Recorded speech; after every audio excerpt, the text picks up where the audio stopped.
Under the same moon, we share the love, embracing the differences like hand in glove. Spreading peace and joy, it's a beautiful sight. Together we shine in each other's light. United we stand in love's pure might. Watching the world share in love and light. Hearts beating as one in our peaceful flight. Colors of harmony painting the night. United we stand in love's pure might.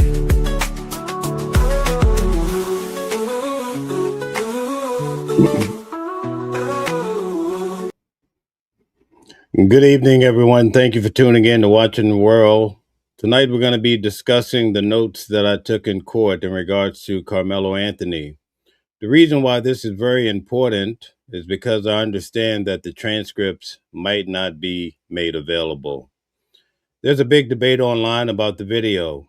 Some say they have a different video than what I saw in court. It's a staggering conversation, and a lot of people are having big fights over, was it so? Well, tonight I'm going to take you guys on a journey back in time. We're going to look at some video, and I'm going to show you, I'm going to look at it fresh, but it's testimony because the school allowed individuals to come and take a look at the video of what occurred the day that Austin Metcalf lost his life. Okay. This day that has affected the area that I went to down in McKinney, Texas. An amazing place. I enjoyed myself thoroughly.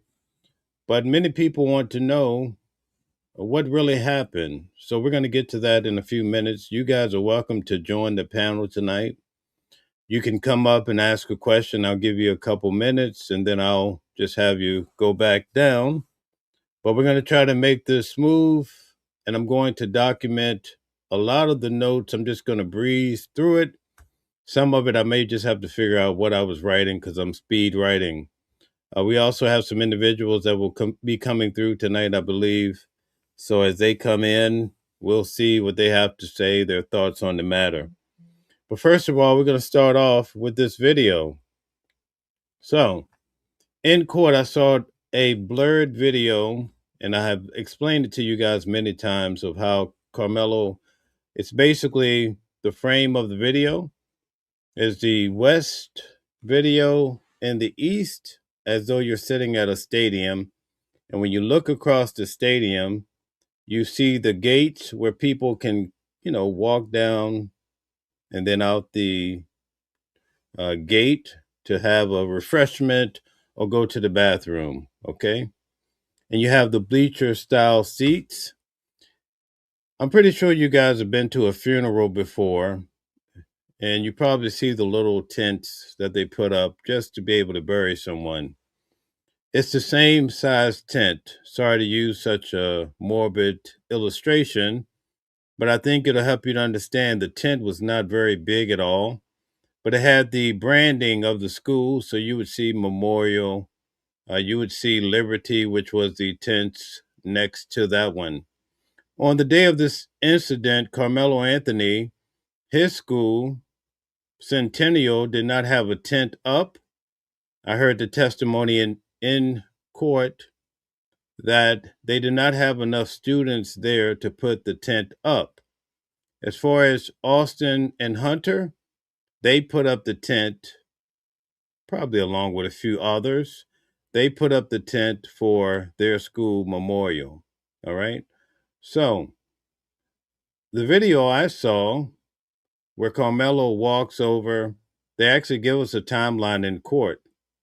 The West video is blurry, but before we actually saw the video, they set the stage by showing us what Karmelo was wearing. So when you see him walk out of the gate through the entrance wearing a gray sweater, it makes it believable that this is Karmelo, right? You can kind of see his hairstyle. You could just see the impression of him, right? So he starts to walk back out. It's almost like he came in the first time. He looks around. He goes back out. He comes in. He starts walking to the right toward the tent of Austin, Hunter, Eddie, whoever you want to talk about in the tent, okay? He walks across. It's blurry. It's almost like you're sitting across the stadium. How can you identify someone? It would have to start with their clothes and you would have to know, right? Okay. And then he's picked up in the east camera, which starts right by the tent.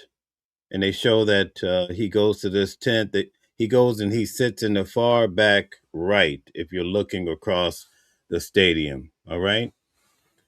Simultaneously, we see Austin, Hunter, they start walking across the parking lot. You see them coming to the arena. Seems to be maybe 4 to 6 guys, but some of them actually go in different directions. But I'd say at least 4 of them maybe actually walk up to the tent. Okay. Now, in court, they gave us the timeline of how these things happen. What I want to do is, and if you have a pen and paper, I want you to just write down these timelines because you're going to see when I show you these videos of people who saw the other video. I want you to notice what they're saying. They have a whole different timeline, but what they're saying about the video actually jives to what I see. There are people online, and I actually spoke to some of them. They say that in the video that they saw, which was 4K, they could actually see individuals grabbing Karmelo with a headlock. Some of them say he was jumped by 4 guys. Some of them could see a girl with a poncho on, that perhaps her brother was there. In fact, one of the guys that came and testified, his name was Jalen. His mother was a doctor to the twins. Okay. So that was testified. And then so we get all these details. All right. But write down this timeline. And believe you me, I wrote down what I saw on the screen. Okay. So pay attention to this. At 9:54, Austin arrives. Okay. At 9:56, Karmelo arrives at the tent. Very important that you understand that. At 10 o'clock and 48 seconds, the fight begins. And we could see it. We saw Austin, he jetted toward Karmelo. And I keep saying this, when Eddie gave his testimony, he said that when Austin jetted toward Karmelo, Eddie was knocked out of the way. That's how much force was with it. And that force was transcribed into Karmelo stabbing him. So there's force coming from Austin and Karmelo with the stab. It's quite frankly, you could see that if you saw the video in court. But people only want to hear what they want to hear. So anyway, 5 seconds later, that's very important that you pay attention that I say 5 seconds, because in the video, one of these guys is going to jibe with my statement. So at 10 o'clock and 53 seconds, the suspect runs away. Okay. So this whole incident of the fight only lasted 5 seconds. Okay. One of these guys is going to substantiate me in the video. So we're going to go to the actual video. Also, at 10 o'clock, 5 minutes and 30 seconds, the police arrive. Okay. So keep that in mind. The ambulance, police, they all, they show up pretty much at the same time. Okay. So you have those timelines. We're going to go through these videos and then I'm going to start going through the notes. This is going to probably be a 3 or 4 night process. Hey, if you want to hang out with me, you're more than welcome. But it turns out that the transcripts may not be released. I know a lot of people just want to know what happened. So I don't want to add a lot of commentary. I just want to go through my notes. But first, we're going to start off. First, I'd like to ask you guys to hit the like button, share, and subscribe as we start to go through these videos and see what some of the witnesses had to say of what they saw. Okay. And I'll tell you if it matches up to what I saw in court. Okay, so let's get to it. All right. Thank you guys so much. And again, thank you for sharing, and subscribing. Let's get to it. Frisco ISD is releasing surveillance video of the stabbing at the track meet that led to the death of a student back in April, but only under very strict conditions. So through open records, they will allow whoever requests it to view that video. And shout out to the Hodgins twins. I'm using their video here. Thanks. But no recording whatsoever is allowed. On that note, we sent our IT producer, Kelsey Mittauer, to watch that video. She joins us now in studio to walk us through what you saw. We're going to go in order here in just a second, Kelsey. But in general terms, what did the video depict? What did you see? It shows everything from the moments leading up to the stabbing to the medical response to then the beginning of the police investigation. Okay, and it lasts. Yeah, got a new show for y'all. Got a damn good show. But before we get to today's video, don't forget, got a new giveaway. Cummins Turbo Diesel. Okay, we're going to focus on her testimony. They're giving their spiel, but this is the only video I could find of this lady giving her testimony. Ram and 10 grand in cash. Get in to win? Just go to my website, officialhorsetwins.com. Anything you buy gets you in to win. Several minutes is what they showed you. It did, about 30 minutes. Okay, so let's start in the beginning now and talk a little bit about what you saw at the front end of that video, because you got to see the attack, the actual stabbing took place. So it starts, I started watching about 9:53. The camera shows half of the field. So it's about from the 50-yard line. So their video starts at 9:53. Again, keep in mind, Austin arrives at 9:54 in court. And also at 9:56, Karmelo arrives, according to the video we saw. And the tent where it happened was kind of right in front of the 50-yard line, but the camera is down here.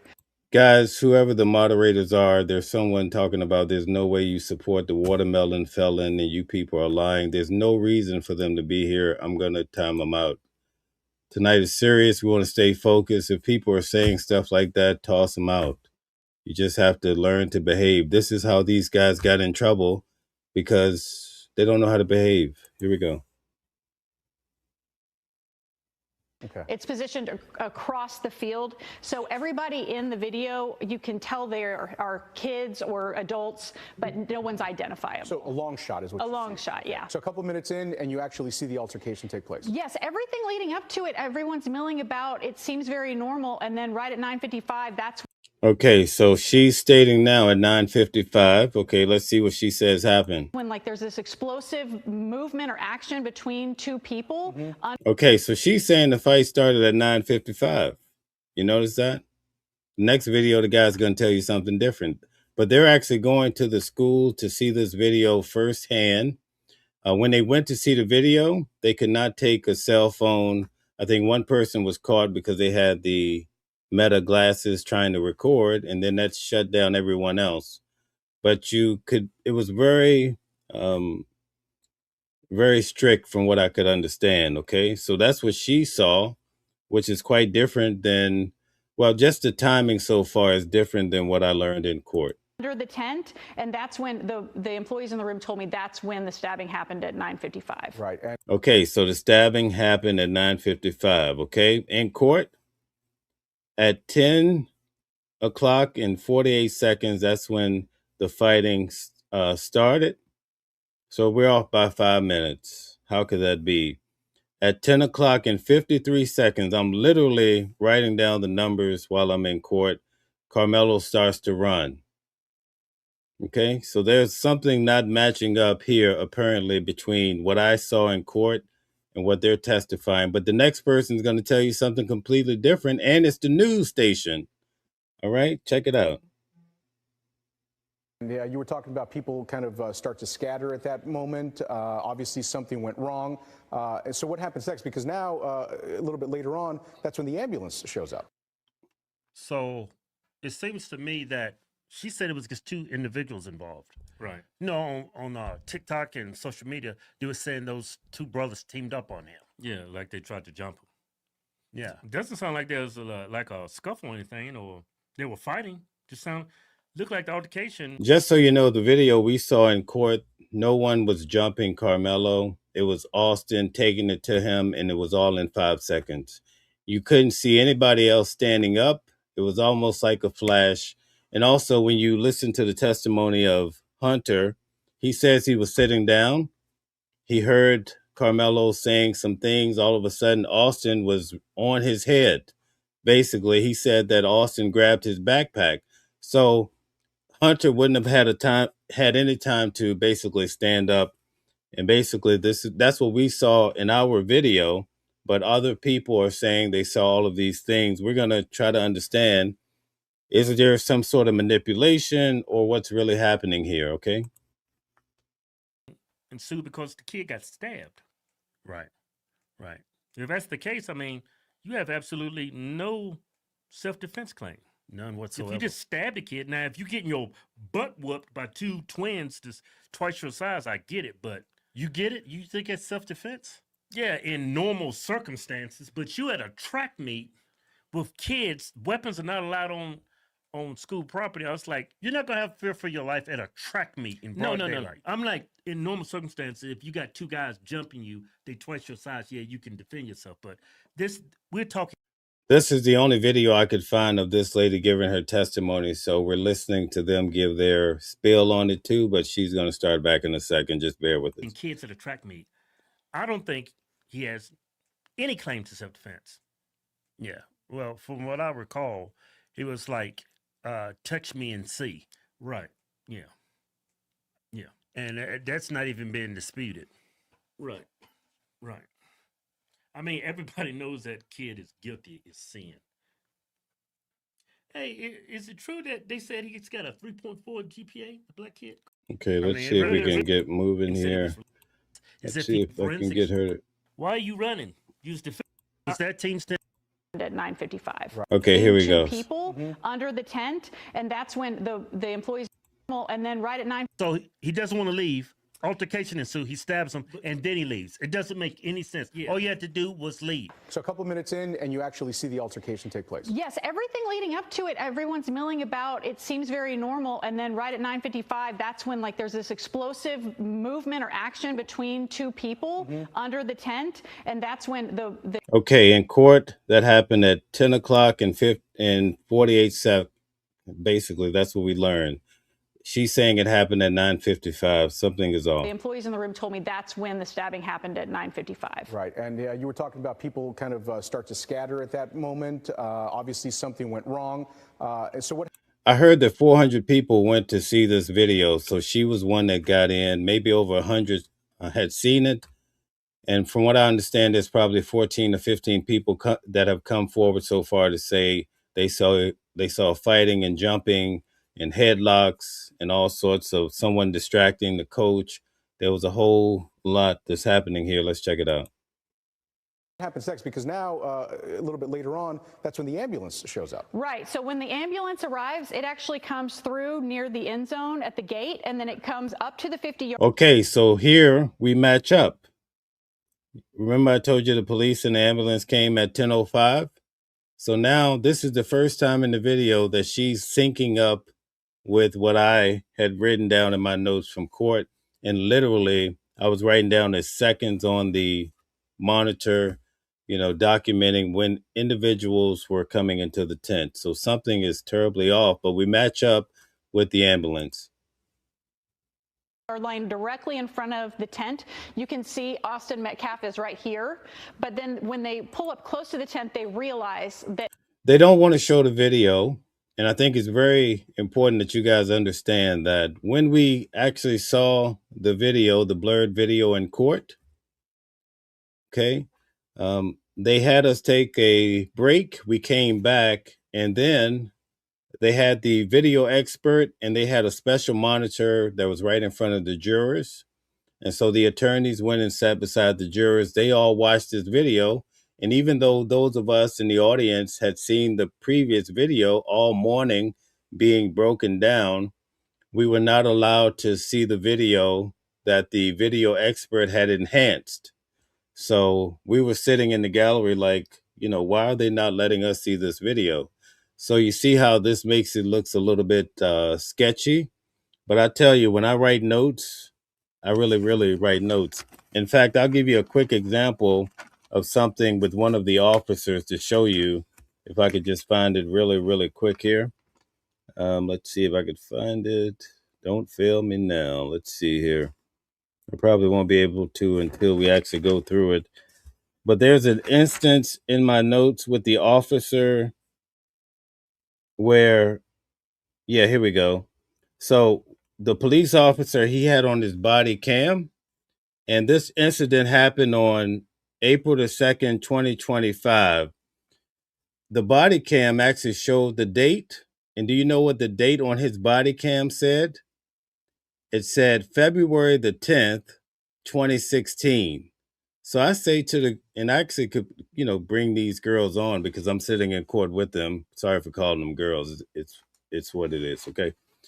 But I say, notice the time. And when I told her, she was like, "Oh yeah, that's crazy, right?" So how is it? It's April the 2nd, 2025, and officers, he shows up, his body cam is saying February the 10th, 2016. In court, they did tell us that the timing was off on some of the technology. I'm just telling you guys, I just want to give you the facts. I don't have a spin on it. You have to come to your own conclusion as best as possible. But from what I'm hearing, you may not ever see the transcripts. And I'm not sure why they don't want to put the video out. And if they don't want to, if they seal this case, which I've heard, I didn't confirm, but someone said they sealed the case and you can't get the transcript. If that's true, I will investigate tomorrow. You might not ever get a chance to substantiate a lot of things that many of us who were in the courtroom were able to say. So anyway, let's get back. They can't get the stretcher to him because of the barrier of the bleachers. So at that point, then the paramedics have to get out and then they have to walk all the way back. I actually saw a lot of this with the body cam video, and it was very heartbreaking because you could hear Hunter saying, "Oh, that's my best friend. Oh my God, this is my best friend." And his mother starts crying. And as any mother would, right?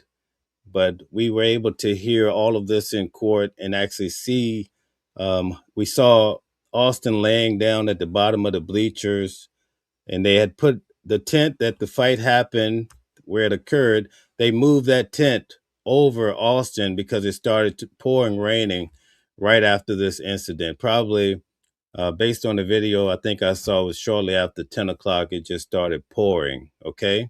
All right. So I'm trying to give you details as best as possible. We're going to get through this entire case. It's going to take a few days, but you'll be able to, I'm going to label it all. So you guys, if you want to come back in time and confirm, because a lot of people are reaching out to me saying, "I heard this over there. Is that true?" And most of it I can recant from the top of my head because I was paying attention, but also have my notes because there's a lot of moving parts and people, places, and things. So let's get back to it. I remember all of what she's saying. The timing is perfect.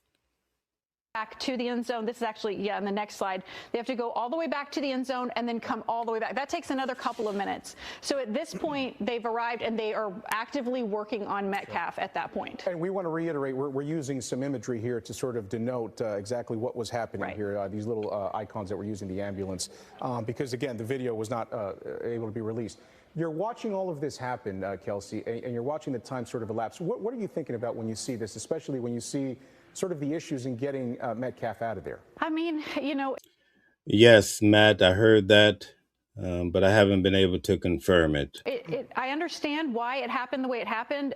They were still working on him, actually. The thing that really struck me is they're working on him, and that's when you see the rain's coming down heavier, and then they actually pull out the blue tarp. The blue tarp that we saw. Right, and then I noticed. She's right on the point, but her timing as far as when the fight started to happen is way off according to what I saw in court.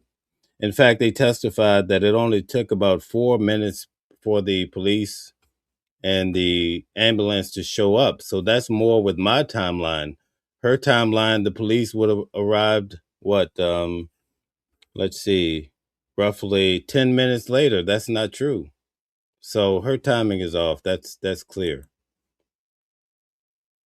The crime scene tape is already up. I was so focused on here, I didn't even see that. But they're building the crime scene actively around him as they're continuing to work on him in the bleachers. So that was happening while he was still there? Yes, he's in the bleachers. And in closing here, because we know that several minutes had elapsed and people are sort of scurrying in different areas, what do we know about the suspect in the stabbing, Karmelo Anthony, and his whereabouts? So I asked the women in the room, Guys, I'm going to slow this down. And I'm going to start answering questions. So we may not even get into my notes that much tonight because we have to go through all of this video. So I may have to start the whole notes thing tomorrow because I want to be thorough here and show you guys that people are not adding up. We're going to get to it tonight. You're going to see what I'm talking about. Employees, I said. Thank you, Mad Sam. Thank you for supporting the channel. I really do appreciate it. Keep up the great reporting. You rock. Thank you. I have a lot of cases that are coming up that I will be covering. Luigi Mangione, Yellow Beezy. I'll be flying a lot. I have a lot going on, man. Of everybody on this screen, is Karmelo Anthony in here? And they said, you know, we couldn't tell you, we don't know. And honestly, it was so hard. Once it happened, you know, there's people going this way, that way, this way, and this way. So it was just hard to know what direction he headed. All right, Kelsey, thank you very much for describing that for us. We appreciate it. Yeah, but Okay, so we have her breakdown. Everybody has the notes. You see that she's off. So let's just make this very clear. She's saying, according to her video that she saw, that the fight occurred at what time? Do you guys have it? Right? It was 5 minutes till 10, right? Okay. 9:55. That was her testimony. She also said that the police and also that the ambulance arrived at what, 10:05, which was according to what I said. So that means it took 10 minutes for the police to show up. It was a testimony in court that they arrived in 4 minutes. So basically, when I tell you that the fight started at 10 o'clock and 48 seconds, okay, and if the police and the ambulance showed up at 10:05, then it's right on point with the testimony that we heard in court. Not sure why she's off by an additional 5 minutes. I'm very intrigued by it. And notice the next testimony we're going to do now, they're off too. So let's check it out, guys. Let's check it out. Thank you, guys. Hit the like button, share, and subscribe. Tonight, you're going to see that the video that I saw, these individuals actually seen similar video, at least the ones we're going to hear from going forward. This lady was a little bit off. Maybe she went in, she didn't take notes, and maybe she was going off of memory, and she was off by a few minutes. I will probably never know, but let's get to it.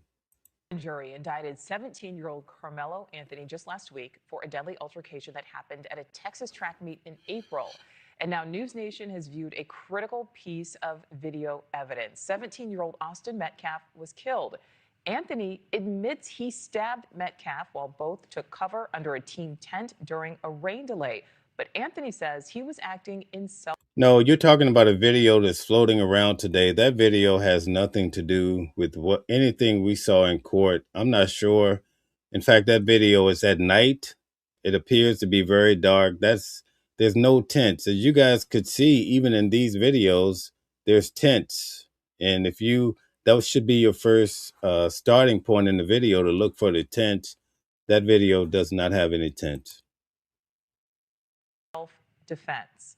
News Nation's Rich McHugh has been tracking this case. And Rich, you are one of the reporters. So guys, take out your notes and notice his timeline and focus on those numbers. Reporters who got to view this important piece of evidence.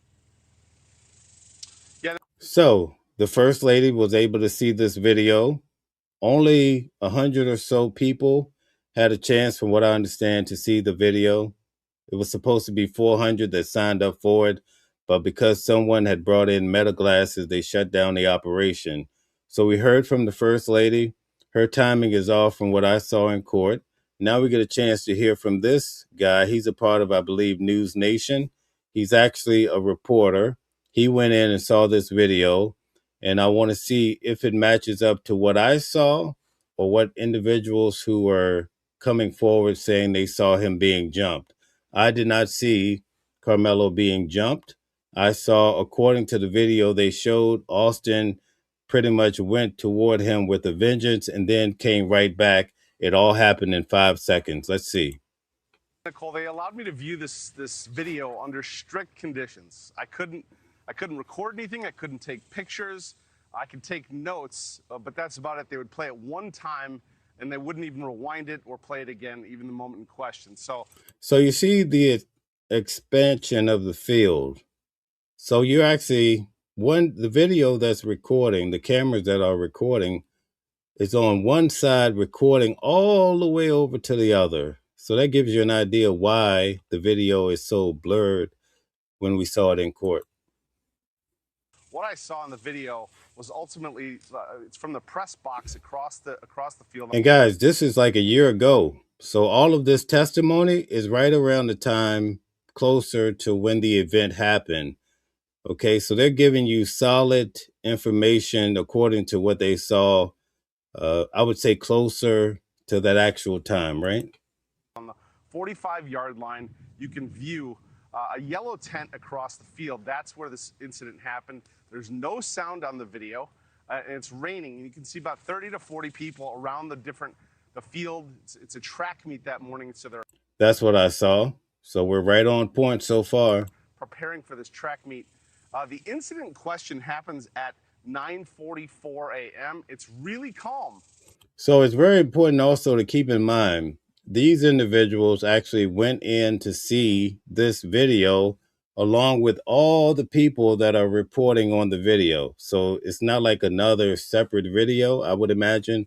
So we're going to compare test statements and see where it leads us. Up until that point, and then chaos ensues, and you can't really make up anybody. You can't make out individuals. You can see people and colors, and you see that? You can't make out individuals. You see people and colors. That's what I saw in court. So he's seeing the same video that I saw in court a year ago. Okay, go back. Let's check it out. It's very important that you catch this. He's describing what I saw. Across the field, that's where this incident happened. There's no sound on the video. That's true. No sound on the video. It's raining, and you can see about 30. It's raining, yes. 30 to 40 people around the field. It's a track meet that morning, so they're preparing for this track meet. The incident in question happens at 9:44 a.m. It's really okay. So he says it happens at 9:44. Okay, 9:44. So we have to factor in his timeline. He says the incident happened at 9:44. So now he's adding another 10 minutes. Wait a minute. Let's go back. This is crazy. He's off. His timing is off. This is the news broadcaster, right? Check it out. happens at 9:44 Let me go back some more. Here we That's go. where this incident happened. There's no sound on the video, and it's raining. And you can see about 30 to 40 people around the field. It's a track meet that morning, so they're Yes, it's a track meet. preparing for this track meet. The incident in question happens at 9:44 a.m. It's really calm up until that point, and then So he's saying the incident happened at 9:44. All right. So I've already showed you guys. Now, you know what the lady said. She says at 9:55 the incident happened. He's saying the incident happened at 9:44.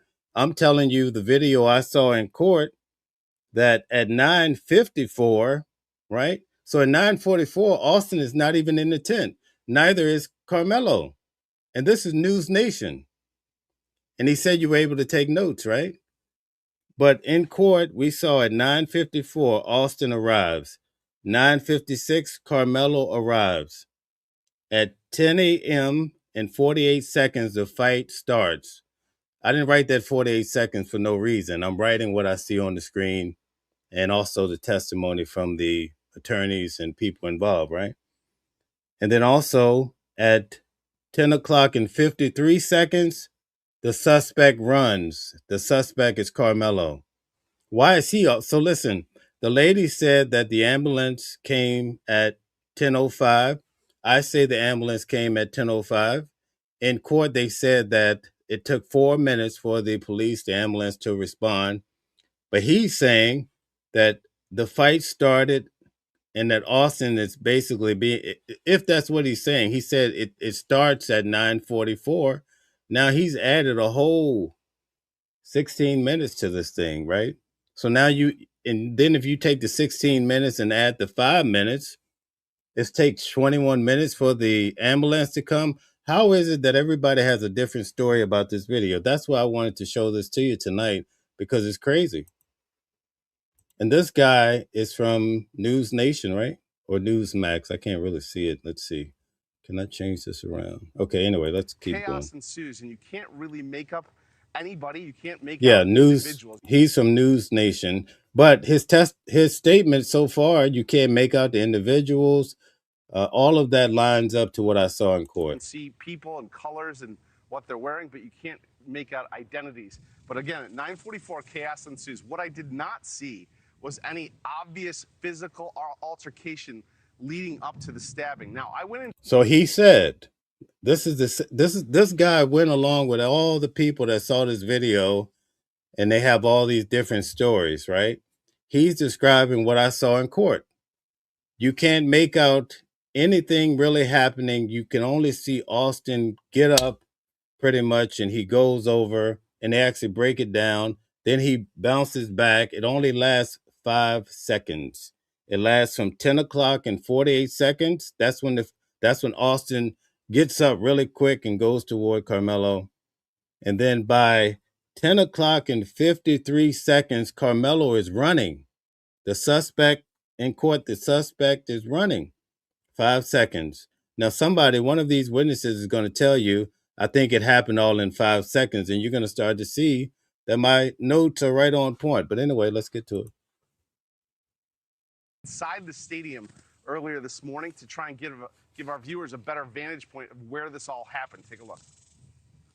Across the field, you can see where the cameras, the press box cameras, captured everything. We're on the 45-yard line here. This is where it ultimately happened. There's a tent right up here.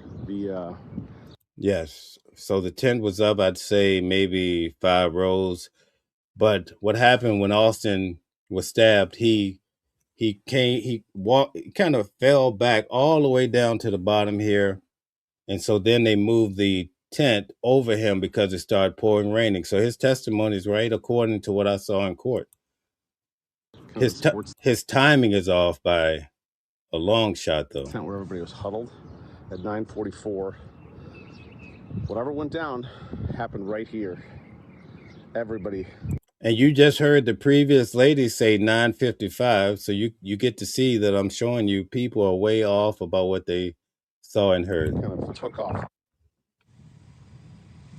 Now, according to police reports, Austin Metcalf and Karmelo Anthony were here at this track meet. Austin Metcalf told Anthony he needed to move out from under their team's tent when Anthony grabbed his bag, reached inside, and told Austin, quote, "Touch me and see what happens." The police report states Metcalf grabbed Anthony to tell him to move. Anthony pulled out a knife, stabbed Metcalf once in the chest, and ran. Metcalf died in his twin brother's arms. And now, as of last week, Karmelo Anthony indicted for first-degree murder. Nicole? Some people are disputing whether or not he died in his brother's arms. One of the responding guys that I'm going to go through in my notes, he actually explains that he had to pry Hunter off of his brother.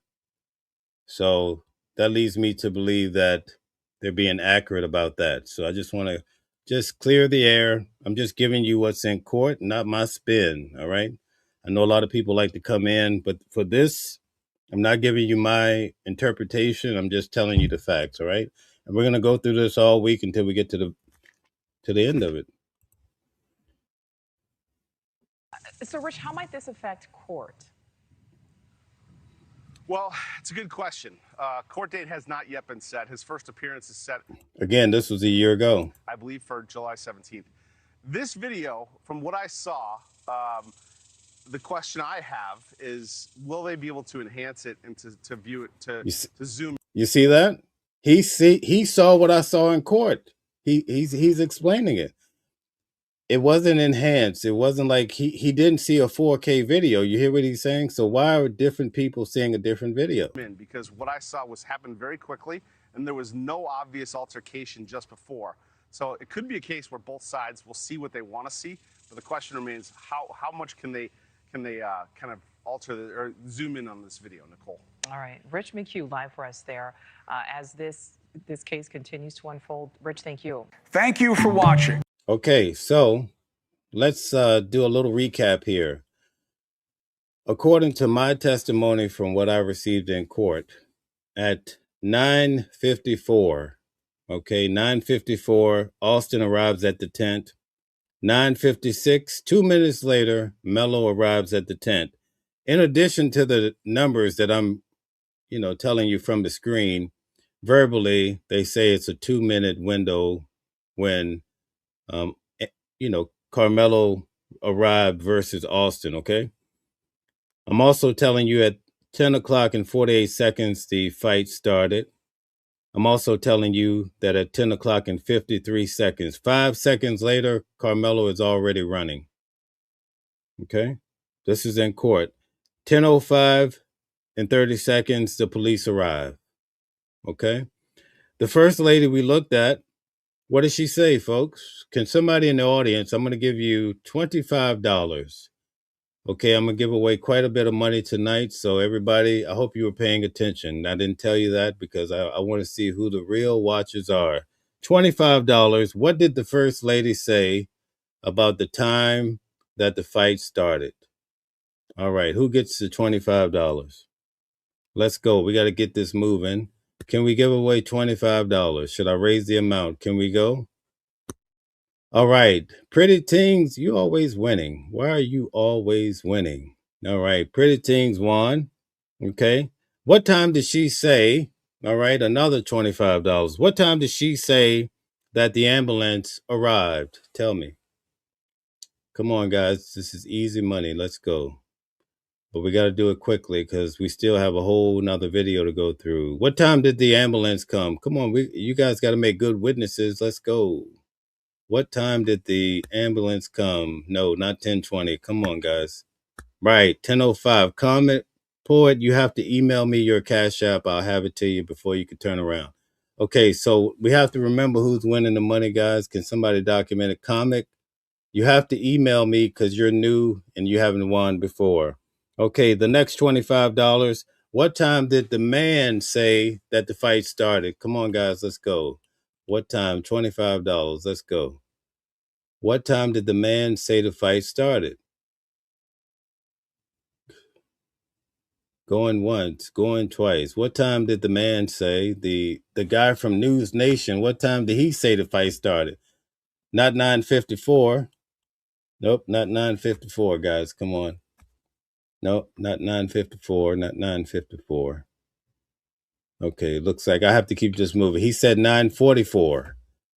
Okay, all right. Let's see. Be Pretty, I'm going to give it to you anyway. Be Pretty, you won the $25. So 9:44. So you see the big difference? According to my notes, the fight started. This is in court. I'm watching the video. The fight starts at 10 o'clock and 48 seconds. The first lady said the fight started at 9:55. The guy from News Nation, who is a top-notch reporter, he says he saw the fight start at 9:44. Do you guys see where I'm going with this? Why is this the case? Stella, please help me to determine. I know Pretty Things, but everybody else who I owe $25 to, I just want to make sure everybody get it. I'm very big on that. Anyway, thank you guys for participating. So I hope you guys are taking notes and paying attention because I'm going to be giving away even more money. So, but you got to remember, you got to be quick on your feet. This helps me see who's here for the long run, right? I'm investing in you. All right. And I love it. Okay. So anyway, all right. So now we're going to get to this video and we're going to get another story of how this happened. And this is all professional people. With the day of facts from attorneys and emotion from witnesses during the first day of testimony in a Collin County murder trial. The case revolves around the stabbing death of Austin Metcalf and the arrest of Karmelo Anthony during a Frisco School District track meet a year ago. NBC5's Maria Guerrero is live with more for us. Maria? Thank you guys for participating. There'll be many more opportunities tonight to win money, so just pay attention. I just want to see who's really rocking with me, and this is a good way to determine because you're going to remember different points. Hey there, Vince. Yeah, prosecutors in their opening statements calling this an unjustified, provoked murder. Karmelo Anthony's defense attorney, meanwhile, not explaining why his client had a pocket knife in his bag, but Stella, if there's a discrepancy, I'll give them all 25. Whoever, Stella and whoever else, you just got to tell me, it doesn't matter. Defended himself, he says, in a moment of chaos and fear against twin brothers who are 83 pounds heavier than his client. The first piece of evidence for this jury, surveillance video. While previously an indistinguishable surveillance video inside Kirkendall Stadium on April 2nd, 2025, Tarrant County. So guys, you get a chance to see, for this video that's floating around today, the first thing you should do is look for these tents. If you don't see these tents, you don't have the right video. If you don't see the time of day, this is the time of day. It happened early in the morning, right? 9 something. It's drizzling, but you see it's light out. So start with this. You see the tarp? You know why that tarp is laying there? That blue tarp is laying there because that's where Karmelo threw the knife, or he dropped the knife.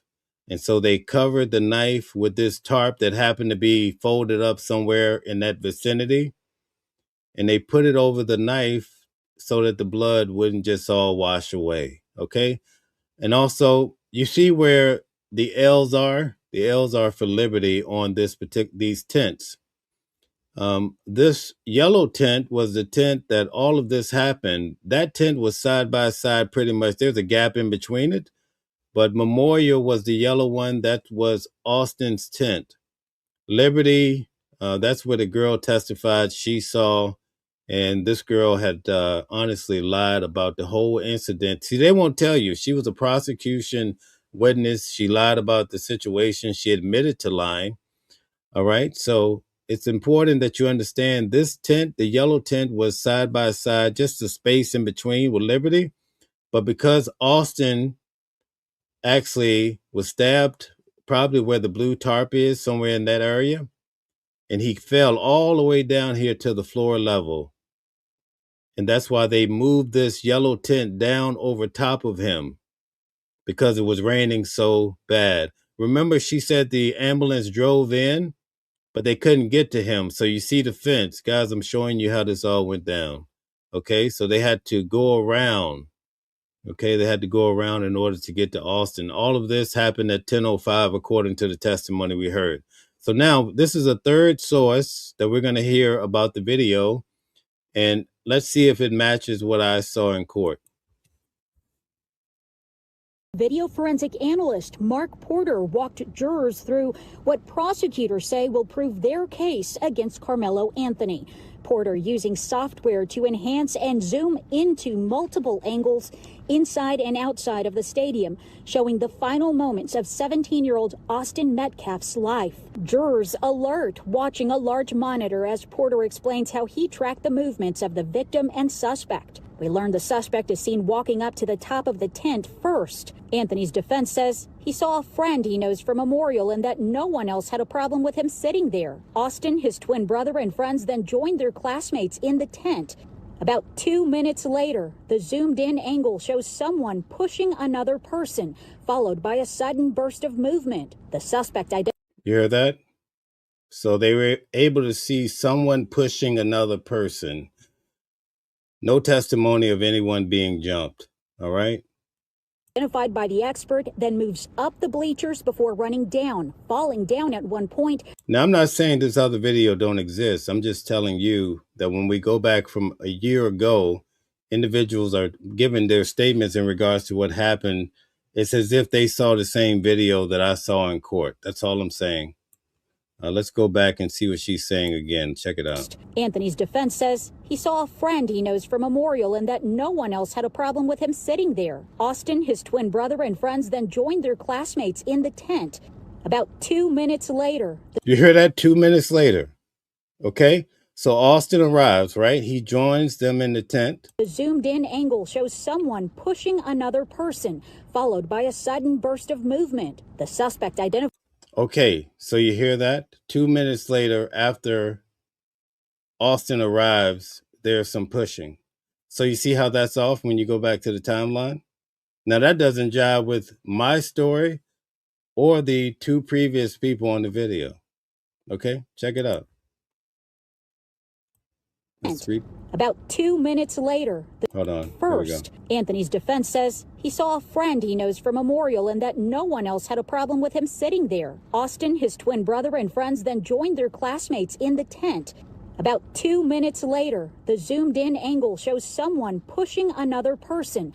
So based on what they're saying, Austin arrived at the tent, and 2 minutes later, he was pushing Karmelo. Here's the problem. In court, again, Austin arrives at 9:54, right? $25. What time does Karmelo arrive? What time does Karmelo arrive? Come on, guys. We got to do this quickly. What time does Karmelo, according to my testimony that I got from court, all right? Austin arrives at 9:54. What time does Karmelo arrive? Okay, yes. So T-shirt, let's see here. Be Pretty won that one. So at 9:56, Karmelo arrives. But in her testimony, right, the commotion is already starting 2 minutes after Austin arrives. That doesn't make sense, because we see that Karmelo would have just been arriving at that point. So you guys see all the discrepancies amongst these videos that I'm showing you, right? Followed by a sudden burst of movement. The suspect, identified by the expert, then moves up the bleachers before running down, falling down at one point, then running and walking away. Prosecutors say coaches run and stop him as police get to the chaotic scene. A side angle shows the suspect wearing a gray hoodie and black pants with his hands in the air before being cuffed and led away. Okay, so for the most part, everything matches up except how they're explaining the timeline. So I don't know if they're just speaking loosely. Tell us in the audience. I want to see, why do you guys think all the timelines are off? And now we're not even factoring in all the people on TikTok and these places that are giving their playback of another video that they see where 4 boys are jumping Karmelo. You notice in these videos, we don't hear that. They say they can see Austin, just like what I saw in court, Austin attacking Karmelo, right? So why do you think there's so many discrepancies when it comes to these videos? Let's see what you guys have to say about that.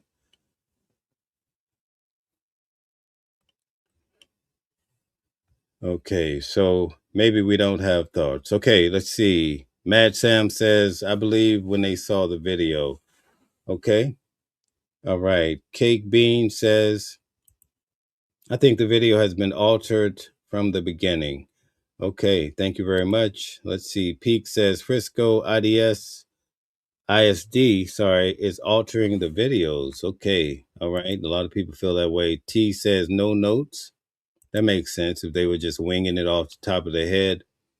Okay, 3T says, Mel, did Karmelo arrive, or was he sitting there already in the court video you've seen?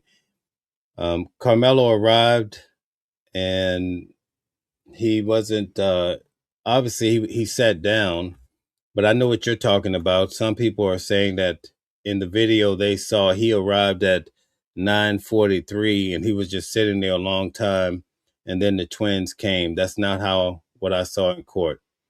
Austin arrives at 9:54. Karmelo arrives at 9:56. All right. So no, what people are saying about him sitting there for a long time, we don't see that in court at all. All right.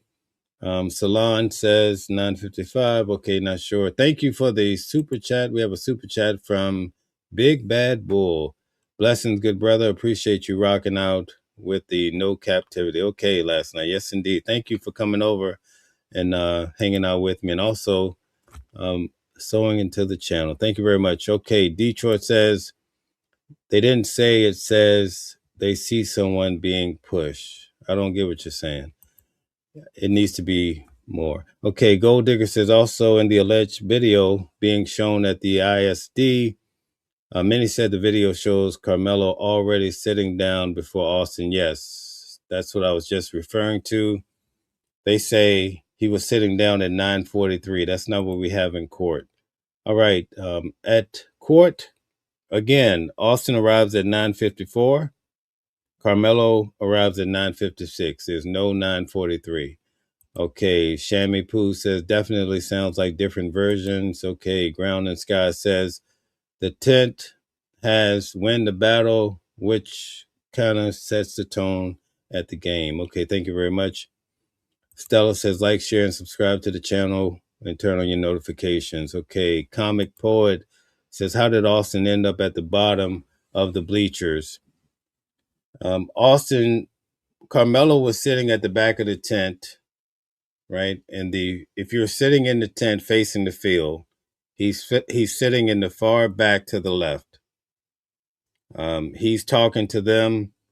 They're sharing words. Austin comes and grabs him up. According to testimony,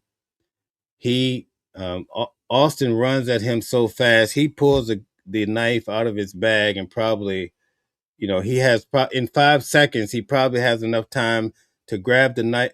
If his hand is on the knife, like they said in the prosecution's opening statements, he had his hand on the knife the whole time, right? That's what they're trying to paint the picture. Austin comes, and the guys say he comes and picks. One guy says he hits him with a line. Let me see. I want to be very accurate, and I want to show you guys what these guys are saying. Give me 1 second. I want to slow this down so you can actually see what my notes are saying. Young boy, he was 16 at the time, right? I'll give you his first initial. It starts with the H. He says that Austin went and he grabbed Karmelo with a lineman drill.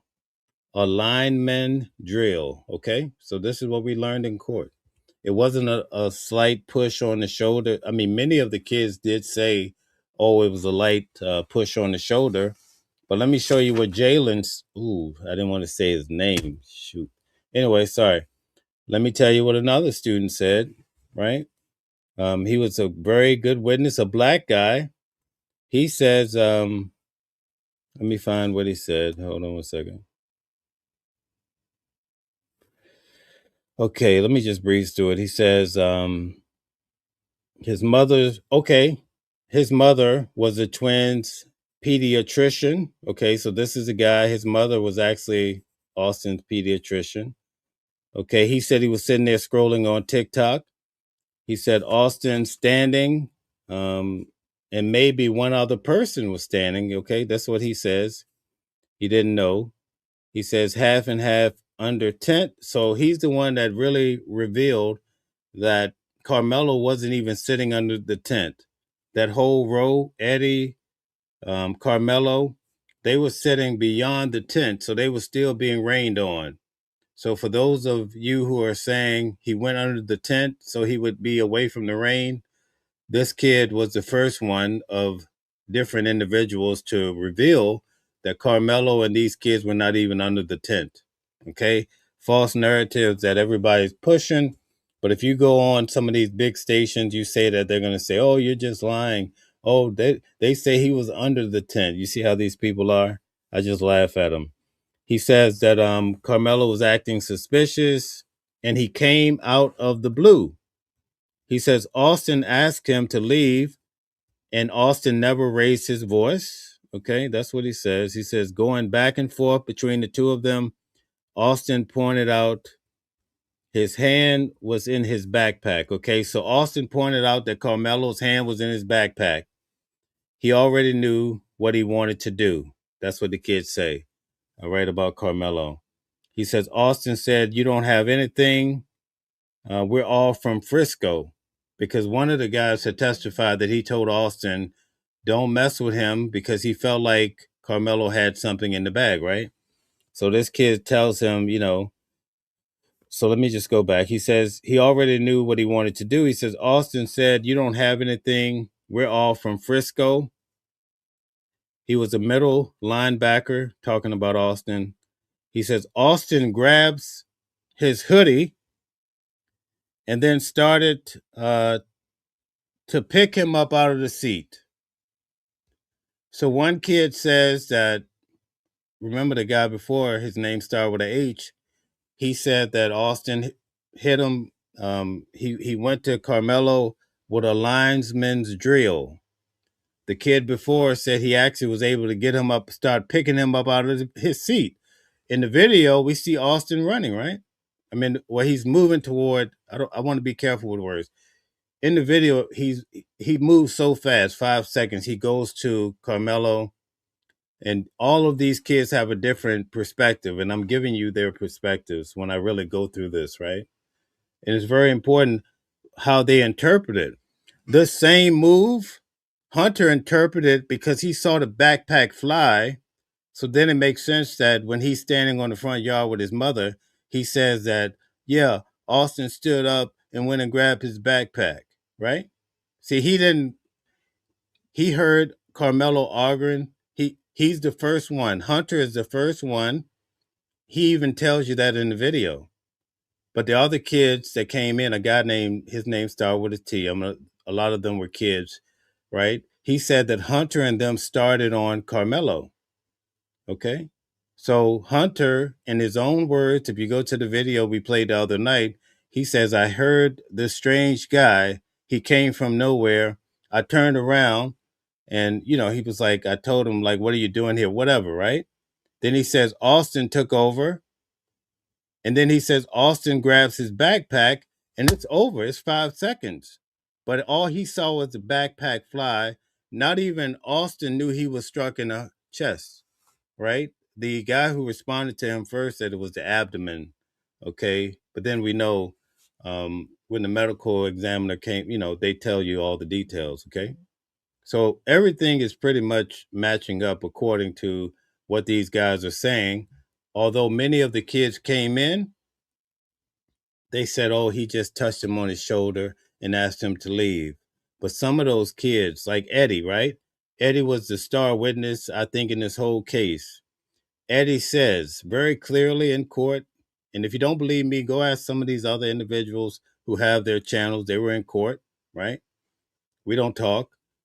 Ask them what was said. Eddie said that Austin went at Karmelo so hard, right? Which is consistent to what these other kids are saying. It knocked Eddie out the way. Why would Eddie say that? So that's not a light push on the shoulder. Why are these kids, and you know what's happening on the main media? They're saying, oh, everybody's trying to say these kids will lie. 12 kids would never lie. That's what they're trying to say. Oh, these black people are crazy. They just want something to talk about. But I'm giving you the real deal, my notes from court. You can substantiate what I have to say because there's other girls. I covered Diddy trial with these same people, right? We're not like close associates. We don't talk. I see them at court. Nobody's reaching out to each other. So you could go to their channel and check out what they're saying. They're going to tell you, I guarantee you, probably one of them is going to say Eddie was knocked out the way because that's how hard Austin was going at Karmelo. Now, this is not a whole debate. I don't want people coming into the audience talking about, this is not a silly night. This is a night to be very serious, and we're comparing notes. So if people are coming in just saying ridiculous things like, oh, how could you believe who's supporting? Nobody's supporting anybody tonight. Tonight, we're going through the facts. You can't sit here and read my mind. I'm not trying to read yours, okay? We're trying to stay focused here. I'm going through the notes because word on the street, you're not going to see the video and you might not see the transcripts, right? Okay. And there's a reason for that, but I'm not going to get into that because that starts to get into the opinion category. So I'm doing this for a lot of people that are emailing me, asking me all these questions, right? And I love it because you guys are watchers. A lot of you have supported me from day one. I'll make sure I answer your emails tonight. But I want you guys to be able to gather a lot of information because I know you're out on other channels and you want to be able to convey what happened to or what have you. And also, you trust me because of the other cases. I covered Trump. I covered Luigi. You never get people coming back saying, oh, that guy, he makes up stuff out of the blue. I haven't had one person that follows this channel consistently say, well, somebody said you made something up. Okay, my record is pretty solid. And I don't plan on veering off to the left on this case. All right. So if you're thinking that way, or if you're in the comments saying that, then come off it, okay? Because I'm here for it tonight. All right. So don't be distracted. Anyway, let's get back to this video because it's very important. I'm gonna back up a little bit though. Let's see. Anthony's defense says he saw a friend he knows from Memorial and that no one else had a problem with him sitting there. Austin, his twin brother, and friends then joined their classmates in the tent. About 2 minutes later, the zoomed-in angle shows someone pushing another person, followed by a sudden burst of movement. The suspect, identified by the expert, then moves up the bleachers before running down, falling down at... So again, in this video, they're reporting, this network is reporting, and this is, let's see. Well, anyway, that's not even important. They're saying that 2 minutes after Austin arrived, then already he's stabbed. And we know that that does not jive with these other individuals that I've showed you tonight. It doesn't jive with my notes as well. So we have to just imagine that people are going to see the same video. Now, keep in mind, folks, these individuals are seeing, or supposed to be seeing, the same video that people who are also online that are saying that they saw Karmelo being jumped. Okay? So it's important that you understand this is not a different occurrence. These people are supposedly seeing the same thing. All of these individuals appear to see the same video that I saw, right? The one guy says it happened so quickly, like 5 seconds. So it starts to jive together, okay? So at any rate, I'm going to go through as many of the comments as I can. I don't think it's good for me to, let's see, we're already in what, an hour and a half? Oh, man. Time flies when you have so much to cover. But I want to make this historical because if you need to come back and refer to it, I'm going to go through it thoroughly. So I'll just come back tomorrow night and just really start hitting the notes. And I won't be showing videos and getting distracted and all this other stuff. Tonight, I'm going to go through your comments. I have some guests that are going to be coming up here in a second. Our guest of the night is here. She goes by the name of Queen 88. She actually lives there. She knows all about that area. We attended the trial together. So I wish, actually, what we'll do, I want to show her a few of these points so that she can also, because she was in court when they played the video too. Let's welcome Queen 88. Queen, how are you? How are you? Wonderful. Thanks for having me. All right, all right. So I went through 3 different videos of people actually that went to see the video. Mm-hmm. And they all give a different time as to when the fight started. The first person said that the fight started. Now, according to my notes in court, the fight started at 10 o'clock and 48 seconds. Okay.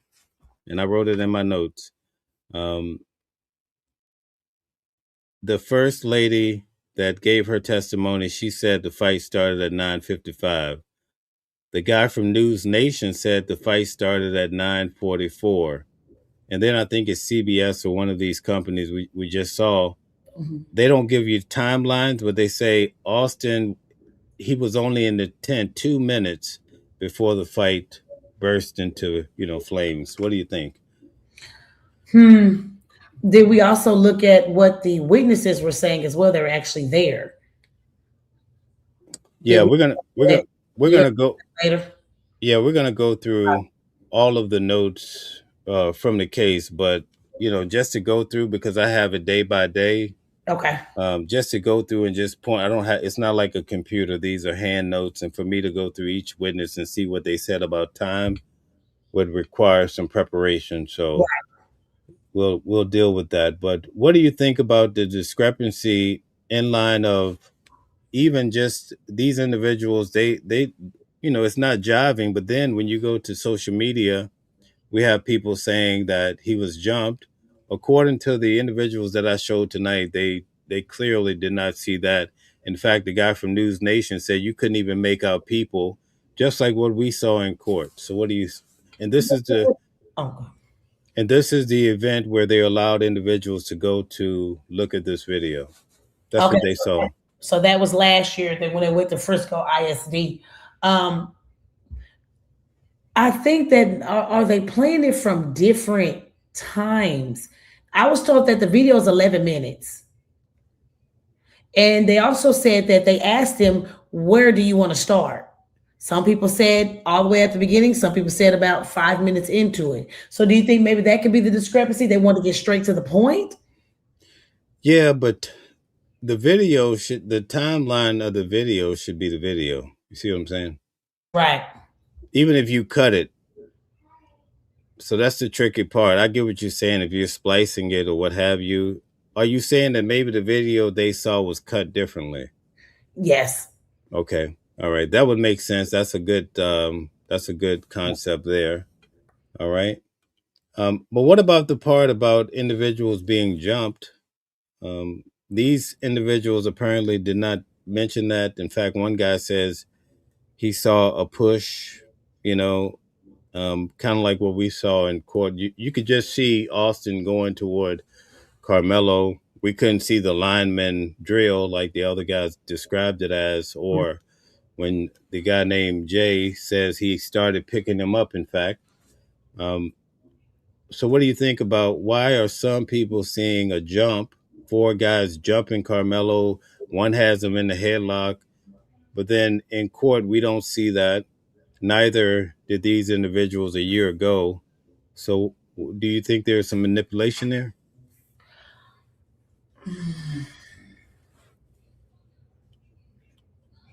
It might be manipulation, but I don't want to say that because who's to say that these people didn't see the full video? It's different from one person seeing the full video. It's different from other people seeing bits and pieces of the video. I feel like the video is possibly being manipulated as to what those people are seeing. I don't want to tell those people they didn't see what they saw. You see what I'm saying? So okay, I get that. I'm not disputing that they're making it up. But what I'm saying is, do you think it's a possibility of manipulation, like there's a second separate video? Because listen, Yeah. even if you say it's a full video, what happened in those 5 seconds under the tent, we saw that. But we didn't see the details, but we saw the movement, right? And it was blurred. Blurred. Mm-hmm. So these individuals, even if they saw a longer video, it would be some different movement. It would have been into what happened with them taking him out of the arena, because they're describing what happened under the tent, and then they say Austin was stabbed and he fell back down the bleachers. So we're seeing the same timeline, Right. but we only see Austin go to Karmelo and then he immediately comes back. These people are describing 4 guys beating him up. That's not 5 seconds. No, that's not. Somebody's distracting the coach. That's not 5 seconds. This is a whole plot. Right. We don't see any of that in court. Neither did these individuals that we saw who claimed they went to this same place, right? Yeah. So what I'm saying is, do you think that these individuals are shown a different video? Because that would be the only thing that would explain it. Yes. Right? Well, not the only thing, but I'm saying that would be one of the dominant. I think it's a different video. You think it's a different video? Why would they show some people a blurred video and then show other people a very detailed video of Karmelo being jumped? When we look at the testimony in court, right, and we compare the testimony, all of these kids, even the defense witness, right, they all point to the same things that we typically saw in court, right? No one said that he was jumped, right? Didn't they asked the defense witness, was he jumped? He said no. That would have been more productive toward, right, the cause for Karmelo, right? Right, for him to do what he did. So for the defense witness to say he wasn't jumped, the video showed he wasn't jumped. I'm just trying to understand. We seem to have this big, it's a maze that's going on, right? Right. So anyway, I just wanted to see. Feel like, I lost my train of thought. You had to ask a question. I feel like, okay, so let me ask you this. When it first happened, the people went down to the Frisco ISC to look at the video. Yes. They probably seen a clear version. They probably didn't know it was going to be that big of a deal once the media got a hold of it and all the stuff that was going on between Jeff going down there, going to the people's, going to Dominic Alexander's place of where he conducts his business, to where now they probably didn't want to put out a little bit too much. They probably at first like, okay, these are concerned parents. Let's show this. Okay, wait, this is bigger than what we thought. Okay, so I'm going to take so this is all love. This is no debate between you and I. Okay, that's cool. But I'm going to show you the guy's testimony that actually went to the same place and saw the video a year ago. So you're going to get a chance to see what he describes. It's going to match up to a T. I want you to give me your own impression, okay? But go back. We're going to go back through this, and I want to, because this is very important, because there's a narrative out here, and we need to get to the bottom of it. If the court is showing separate people videos, that's very destructive for anybody's case. So I think it's a good discussion. So let's get to it. Subscribe below and download. Texas grand jury indicted 17-year-old Karmelo Anthony just last week for a deadly altercation that happened at a Texas track meet in April. And now News Nation has viewed a critical piece of video evidence. 17-year-old Austin Metcalf was killed. Anthony admits he stabbed Metcalf while both took cover under a team tent during a rain delay. But Anthony says he was acting in self-defense. News Nation's Rich McHugh has been tracking this case. And Rich, you are one of the reporters who got to view this important piece of evidence. Yeah, Nicole, they allowed me to view this video under strict conditions. I couldn't record anything. I couldn't take pictures. I could take notes, but that's about it. They would play it one time, and they wouldn't even rewind it or play it again, even the moment in question. So what I saw in the video was ultimately, it's from the press box across the field on the 45-yard line. You can view a yellow tent across the field. That's where this incident happened. There's no sound on the video, and it's raining. And you can see about 30 to 40 people around the field. It's a So this video is a little corrupted. It keeps stopping. So, but anyway, we could get through it just this one. So far, it's his testimony, what you saw in court, or his statement. Sorry, it was going in and out. I just heard a tent. Did he say 30 to 40 people? Okay, so if you can't hear it at all, let's start over here. Give me 1 second. Okay. All right. Let me kick this out. Give me 1 second. All right, so let's try this here and try it again. Jury indicted 17-year-old Karmelo Anthony just last week for a deadly altercation that happened at a Texas track meet in April.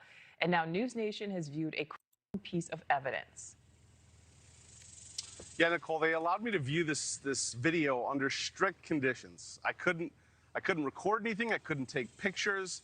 I could take notes, but that's about it. They would play it one time, and they wouldn't even rewind it or play it again, even the moment in question. So what I saw in the video was ultimately, it's from the press box across the field on the 45-yard line. You can view a yellow tent across the field. That's where this incident happened. There's no sound on the video, and it's raining. And you can see about 30 to 40 people around the field. It's a track meet that morning, so they're preparing for this track meet. The incident in question happens at 9:44 a.m. It's really calm up until that point, and then chaos ensues, and you can't really make up anybody. You can't make out individuals. You can see people and colors and what they're wearing, but you can't make out identities. But you see that? That's the point right there. Yeah, maybe that's basically what we saw. So that's what we saw, right? Right. So that's why I wanted to show that to you, because you're saying, well, maybe they saw it clear and we saw it differently. No, he saw basically what we saw. I'm going to let it finish out, but there's nothing different that he's saying, that his story. Anyway, let me let it speak. Yeah, I was going by the other people from News Nation. Okay. No, I'm sorry. What did you say? I was going by the other people from News Nation, the other people that came out and said that they see such and such. Oh, okay. So Did you see the other people that came out? The 3 people? It was 2 men and 1 lady. Okay, we'll have to pull that up. So I'm gonna try to find it while you continue to watch this. Let me see. Make out identities. But again, at 9:44, chaos ensues. What I did not see was any obvious physical altercation leading up to the stabbing. Now, I went inside the stadium earlier this morning to try and give our viewers a better vantage point of where this all happened. Take a look. Across the field, you can see where the press box cameras captured everything. We're on the 45-yard line here. This is where it ultimately happened. There's a tent right up here, the kind of the sports tent where everybody was huddled at 9:44. Whatever went down happened right here. Everybody kind of took off. Now, according to police reports, Austin Metcalf and Karmelo Anthony were here at this track meet. Austin Metcalf told Anthony he needed to move out from under their team's tent when Anthony grabbed his bag, reached inside, and told Austin, quote, "Touch me and see what happens." The police report states Metcalf grabbed Anthony to tell him to move. Anthony pulled out a knife, stabbed Metcalf once in the chest, and ran. Metcalf died in his twin brother's arms, and now, as of last week, Karmelo Anthony indicted for... Okay, so it's going to take some time for me to find whatever you look. I'm gonna send it to you. I'm gonna send it to you. Let me just go ahead. Okay. All right, cool. So anyway, what do you think about what he's saying so far? It sounds like what we saw in court, right? Sounds like what we saw in court, correct. You're right. So how would you explain that? You see, other people saw the same video, but they saw all these details of Karmelo being in a headlock and 4 guys punching him and all this other stuff.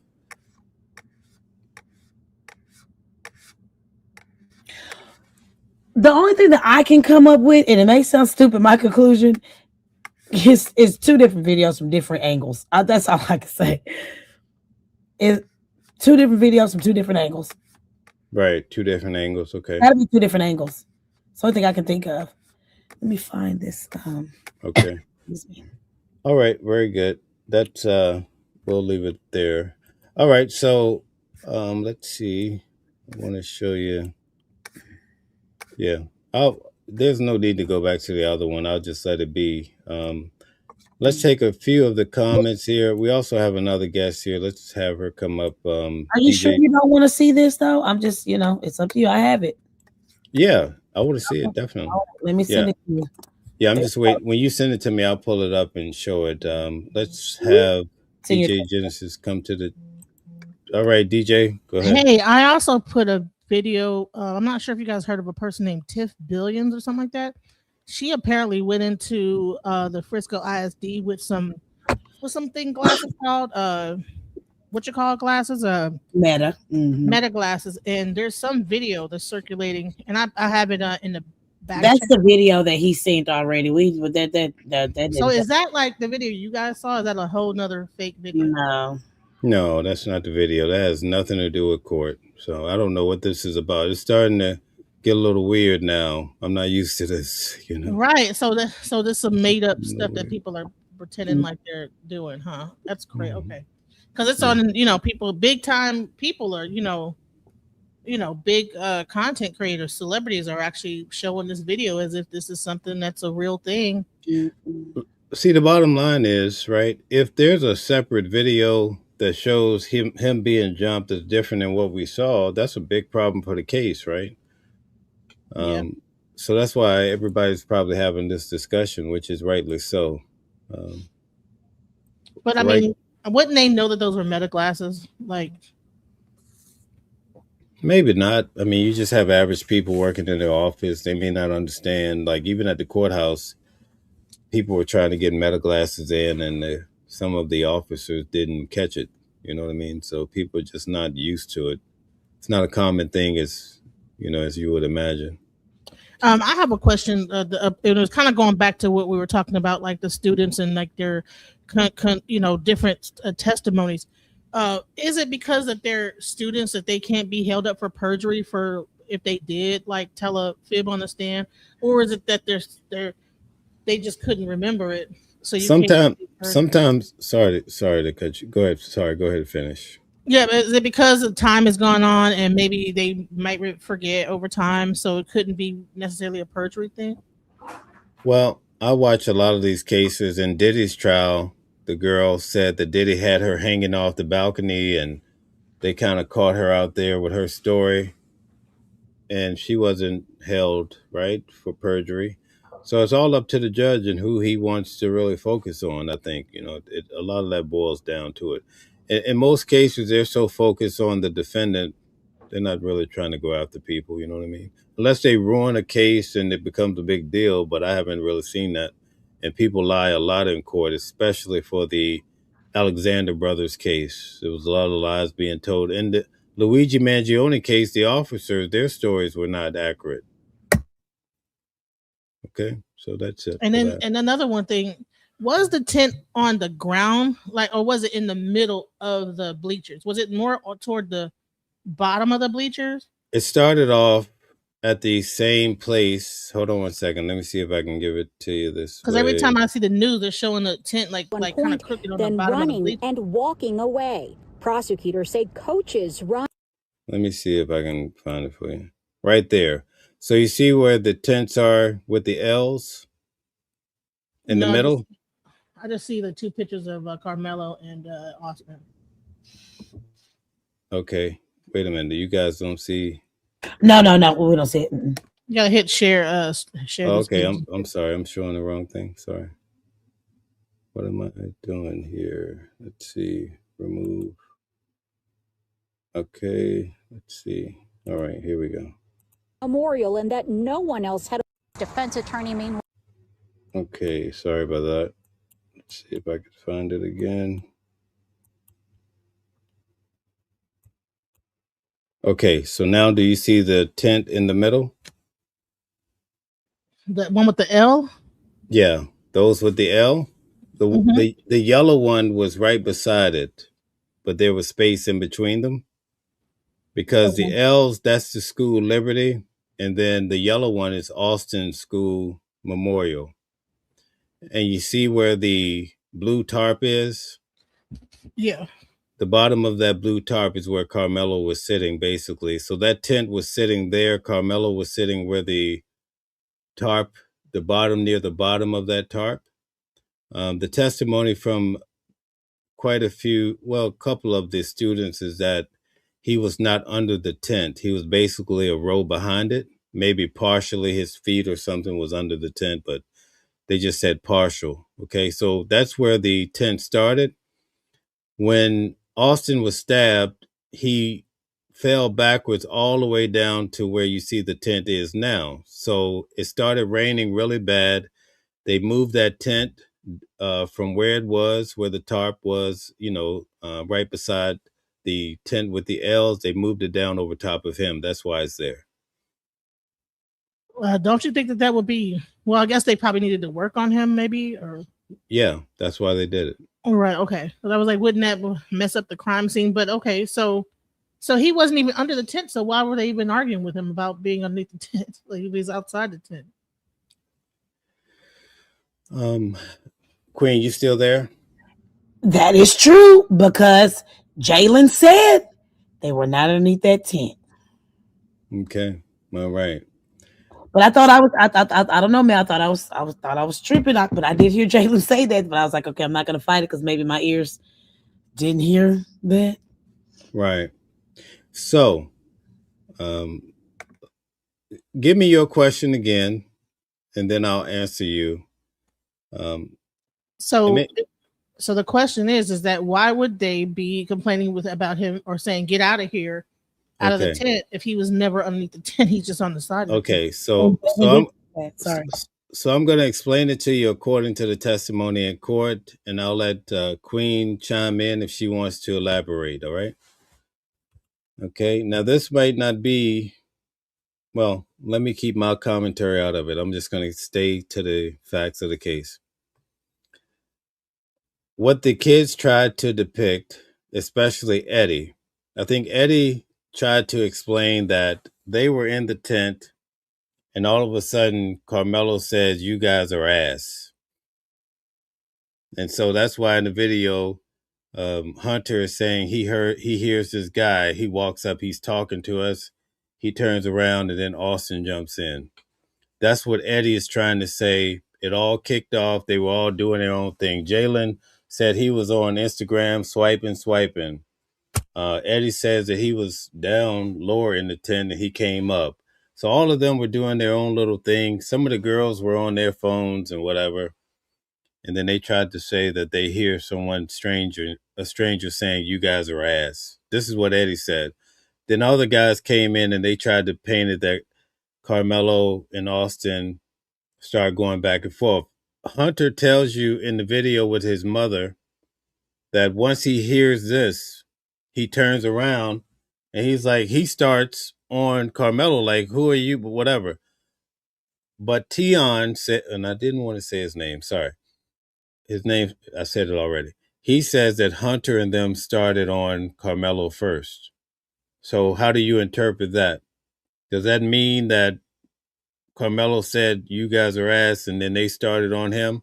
Or does it mean that they started on Karmelo, right? And then he responds back, "Well, you guys are ass." You see what I'm saying? There's so many different testimonies floating around. Queen, you want to talk about it? You pretty much summed it up, because that's a great question that she asked, because I remember, if I go get my notes, Jalen said that they weren't underneath the tent, that Karmelo wasn't underneath the tent. So that's why it's kind of confusing. Like, why are we arguing over somebody getting out of this? You're not supposed to be underneath this tent. So it kind of alludes to the fact that they had words, like you said. Yeah, it had nothing to do. My point is, it had nothing to do with being under the tent. Exactly. That discussion is that's a lot. Go ahead. I'm sorry to cut you off, but did that stick out to you? Because when I went live that same night on my panel, I said he wasn't even underneath the tent, but I didn't keep saying it because I don't know if I was tripping and I didn't hear. You know what I'm saying? That was the media trying to fill in the blanks. Yeah. Right? But if you go to all the testimony from all of these kids, because I try to put it all together while I'm in court. Mm-hmm. And so basically, if you listen to the kids, a lot of them say that Eddie was sitting, Karmelo came in, sat down, was talking to him. Okay. Eddie says he's the first one to kind of define it. Other people were saying that Karmelo's saying F you, they're saying cursing back at him, boom, boom, boom. Right. But Eddie painted the picture that everybody was in their own world. And Karmelo says, "You guys are ass." And then everybody turns around and then there's this other black kid. He was the first black witness. He says he heard it and he was like, "Hey, you get out of here." And then Eddie, everybody responding to this strange voice is what they tried to say in court. Okay. So that's what it was. Here's a question though. What was Eddie and Karmelo even talking about before the "You guys are ass" comic came out? And could it have been they were talking about anything and then they just heard "You guys are ass"? Like how do they know what they were even? If Karmelo sat next to Eddie, they were having a conversation, and then they just hear "You guys are ass" and they just assume that he's talking about the team. Like, I don't know. What was Eddie and Karmelo's conversation? Did he go into what he talked about when he gave it to him?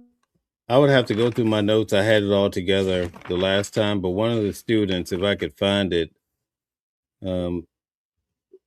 he actually says that, I think I know who it is. He says that they started talking about the weather. They sat down, they were talking about the weather. I have each of the individuals' testimony. So it's hard for me to go through and find some specific, but I could go through and just go. I just want to go through all the notes because I don't want to sit here looking for who said what. But one of them said, when Karmelo sat down, they started talking about the weather like they knew each other. All the other kids tried to act like they didn't know each other at all. So here's the question. So you're talking about the weather. Oh man, it's thundering. Oh man, yeah, it is. I wonder if it's going to be a tornado. By the way, you guys are ass. Is that kind of how it went? Or no, him and Eddie was talking about the weather. See, it gets real tricky, right? Because then you catch Eddie in another lie about the same situation. Eddie tried to move his seat. All the other kids said that Karmelo sat right beside Eddie. Eddie put space in between them. And so the defense attorney says, well, you said you're sitting over from him? So does that mean there's like two or three seats in between you? Eddie wanted to create space where everybody else was saying they were sitting right beside each other, pretty much, okay? But because they put people in their places. But also, when it came to Eddie, you have this whole story that Eddie's sitting in the tent. Karmelo walks up and gives him some dap, and then they sit down, they start talking. Eddie tells a different story. Eddie says that he's sitting down. He was I believe at the bottom of the tent. He came up. Karmelo was there before him. Everybody else said it the other way around. He says that he's sitting down. He hears the first thing out of Carmelo's mouth is, "You guys are ass. You guys are peas," right? And then under cross-examination, Toby Shook said to him, he said, "So you went and gave him dap after he called you ass?" And so it's so confusing because Eddie wasn't telling the truth, or I don't know, he wasn't recalling, but his story was not jiving. You follow? Right, because it sounds to me like he's all over the place with his story, trying to maybe. That's interesting. Queen, you want to chime in? Can you hear? I'm just talking. I'm on mute. Sorry. Can you hear me? Yes, go ahead. Okay, so I wasn't in there. I just heard your notes when it came to Eddie. I wasn't in there when it came to Eddie. Oh, okay, I get it. But I do feel like Eddie wasn't telling the truth to begin with, though, Mel.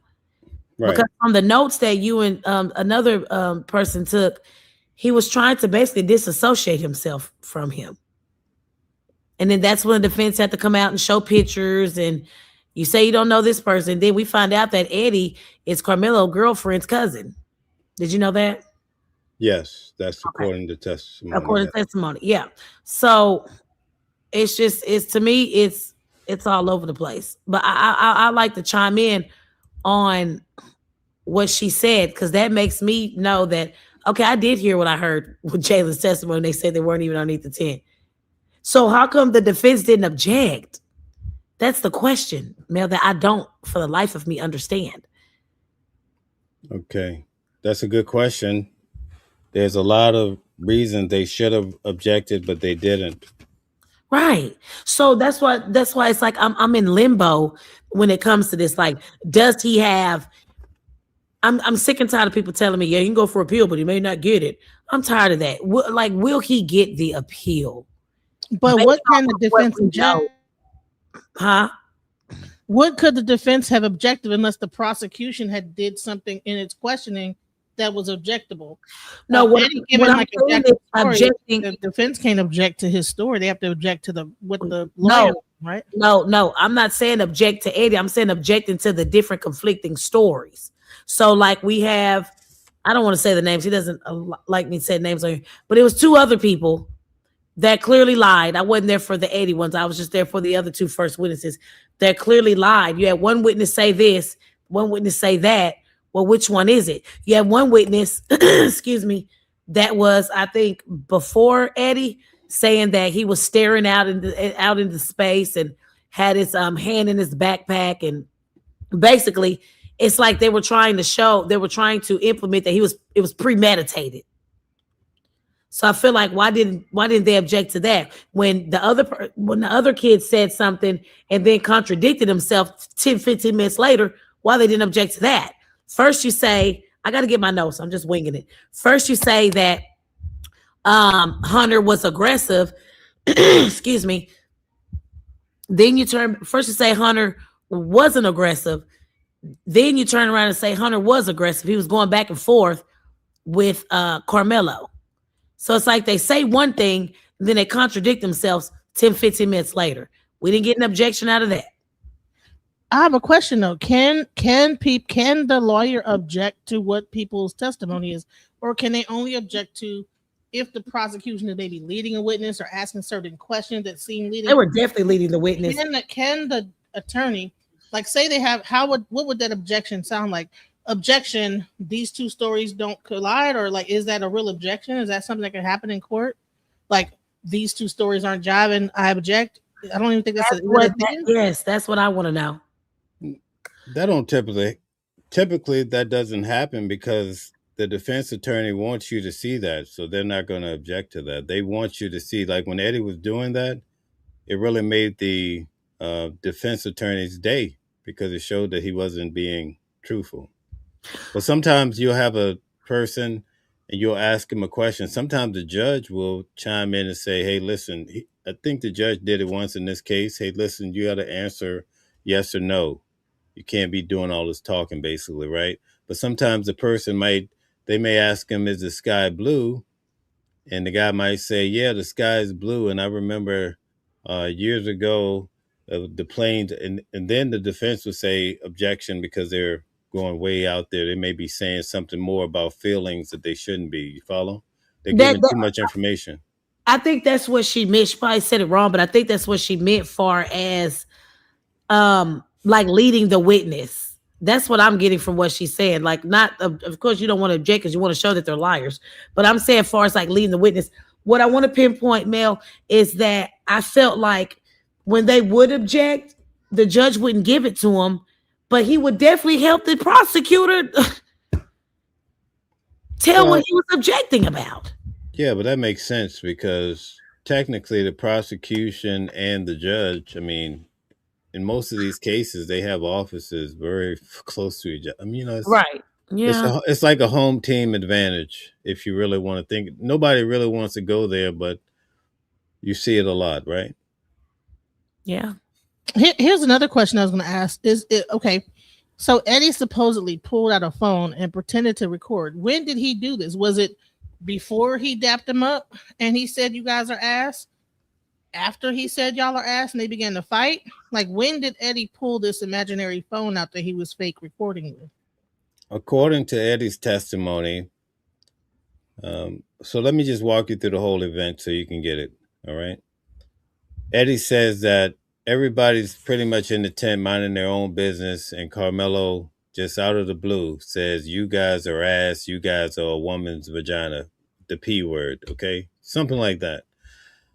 And then if you go to the video, Hunter tells you he hears that, he turns around, and then his brother goes straight to Karmelo.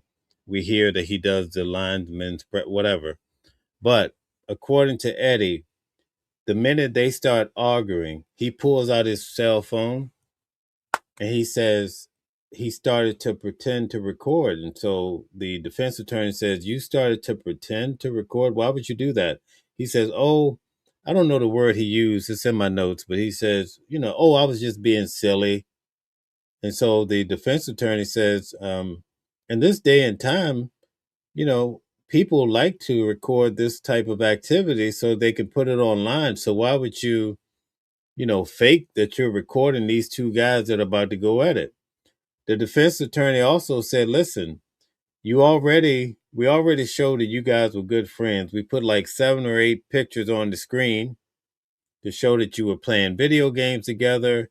You knew this guy quite well. In fact, 10 days ago, you guys were at the other track meet sitting together. We have you, and they put the picture on the screen, right? So he says, when these guys started to argue, why didn't you say, hey, Karmelo, that's my boy, or that's my cousin's boyfriend, something like that, right? And he couldn't really answer because that was a really good question, right?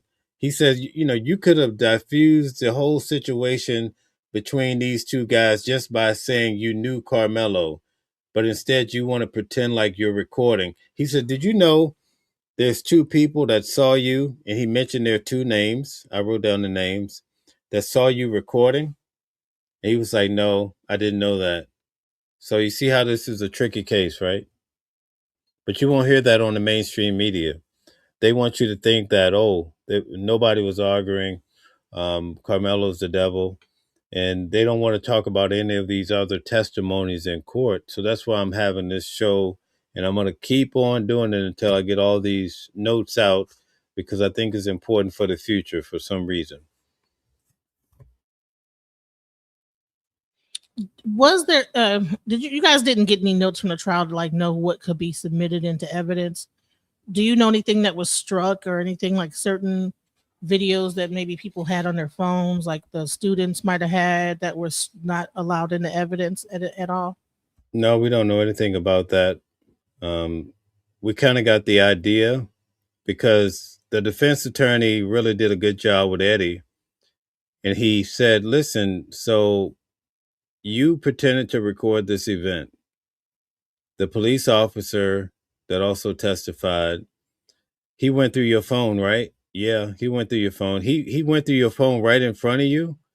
Yeah, he went to your Snapchat. He went through. He had me go to my deleted videos. You know, typically, like with Diddy's trial, when the feds caught Diddy and some of these individuals in the airport, right? Diddy was arrested in the hotel, but some of them were arrested in the airport. They took their phones, and they won't ever get their phones back. I saw the report that Diddy won't get those phones back that they took from him. So when you go through somebody's phone and you're trying to get a video, you don't just trust them, because they're going to say, oh, no, I don't have a video. Because what the defense attorney told Eddie, he says, if you have this video and it shows incriminating things against your friends like Austin, you see what I'm saying? It'll help set the record straight, basically. So the defense was trying to show that he was hedging this video, because if he had it, it would have been incriminating for the people he was clearly trying to protect at this court case. All right. And I think there was a New York Times article where I think a police officer was interviewed that said that they had video from other people, witnesses. They had their phones with video. So what Okay. happened to all those videos of all the witnesses that they in that I didn't hear that. I haven't heard that. So, you know, I really can't speak on it. But I mean, not to say it's not true, but I just haven't heard it. That's all. Okay. So that gives you an idea of Eddie. But that's the picture that they tried to, you know, that's what they were saying. I'm just giving you the testimony. Queen, you have any comments? Okay, she might be gone. All right, so do you have any more questions? I'm going to drop the link for anybody that wants to come up and ask questions. I thought I dropped it before. So if you want to come up, now's your time to come up and join the discussion. All right. I want to take a few more questions before we're out, unless you guys have something else you want to discuss. Queen, if you're there. I'm here. Yeah, if you have something you want to talk about, discuss. Yeah, I really want us to just like focus on this video here. Like, you know, because it's like we went from the statements, the testimony, to now some mysterious video. So there is a video, and of course they have it to where now it's sealed. Nobody can get the video. But I really actually want to know, are there two different videos from two different angles? And I know somewhere out there, Mel, a kid has this video. Okay, so yeah, we're working on that part of it. But just to answer your question in regards to the video. Yeah, do you believe? Based on what I've heard from the videos that I played earlier, it's clear that they saw the same video I saw in court. Okay. And you didn't pull up the other thing, Mel. I mean, if you want to see it, I was trying to wrap it up, but we. No, we can wrap it up. We could go for. You'll be busy. We'll do it tomorrow. No, I'm good if you want to go. No, I want to show you the other. This is why I'm saying. Oh, your video. Yeah, the video that I sent you. That's why I'm thinking the way I'm thinking, because I looked at this and I want you to take a look at. I'm sorry. The other video from the three people that seen it, and I actually talked to one of the guys. Well, two of the guys that was actually out there. So. Okay. All right. So let me work on pulling up this video that you sent me. All right, because you sent it to my cell phone. Okay, Okay. do you want me to send to your Instagram? Yeah, that would have made life so much easier for Okay, me. what is your IG? Thank you. And I Well, have a question too. What do you think about that whole press conference where you had the one lady that said she saw the video, Dr. Cowboy Hat, Dr. Whatever her name is. Candace, I don't know what her last name is. Matthews. Matthews, yeah. Yeah, Charleston White says that he was the one who called her down here, but she could only make it by Thursday because I guess they were expecting the case to go longer. That is not true. I talked to Candace Monday and told her to get her ass down here on Tuesday, and Charleston White did not call her. Okay. So she what? called, smashed the topic, breaking news. I talked to her Monday and I was like, Candace, you need to get down here Tuesday. I'll be down on Thursday. I said, no, the way things are looking, because we were outside, you might want to come Tuesday because they are doing closing arguments and it didn't last long. So I told her to get down here, but she came Thursday because she had a prior issue with another judge when it came to a CPS case. So Charleston's a habitual liar. So what? So what is your Instagram mail? What do you think is really going on with Charleston to where he's jumping in saying that he had all this money and he was doing this? Oh, I'll tell you why. I can talking to the father. He has $1 million and then he pulls it at the last minute. He had 10,000. Yeah, I'll tell you what's going on. Yeah, On Friday, behind money. Yeah, all that's just bull crap. Behind the scenes is a lot going on. Charleston and Dominique Alexander, which is an advocate for the family, they don't get along. I talked to Dominique. He said he's ignoring him. Charleston does not want Dominique being attached to the family. So basically, Charleston is using the family as a scapegoat to get at Dominique. He does not want Dominique around at all.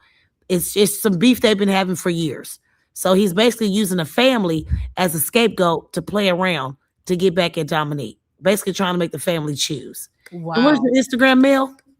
Yeah, I got it. Hold on a second. I'm going to pull it up for you. And then on top of that, do you think he really had the money and he pulled it back? He said he had over $1 million raised.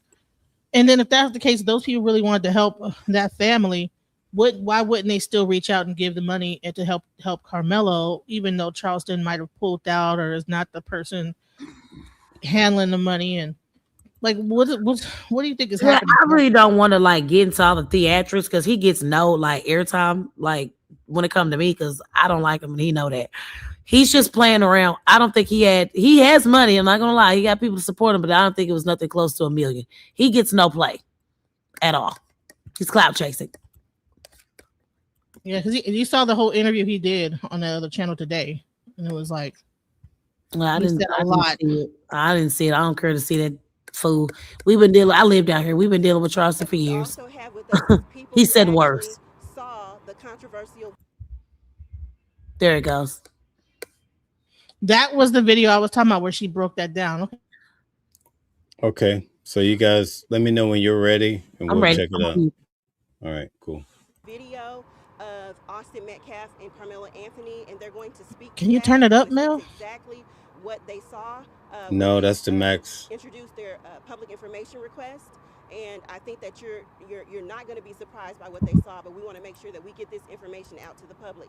So we'll start with T. Sturdy. Hi, my name is actually Tony Sturdivant. Again, I was one of the ones that saw the video. It's kind of bewildering that it doesn't align with the testimony that was presented. What I saw in the video was four. Keep your voice up. What I saw in the video was actually more than 4 kids. There were 6 kids. Can you hold it? We can hold it. Okay. Yep. Hold it. Yeah. There were actually 6 kids that walked up in the stadium. 2 splintered off. 4 went directly to Karmelo Anthony. And there was a brief conversation. You're going to start over, sorry. All right. Start over? Yeah. That's clean. Let's start. Keep your voice up. All right. Yeah, so again, my name is Tony Sturdivant. I was one of the individuals that put in a FOIA request to see the video. What I saw was starkly different from the testimony that I heard given in the trial.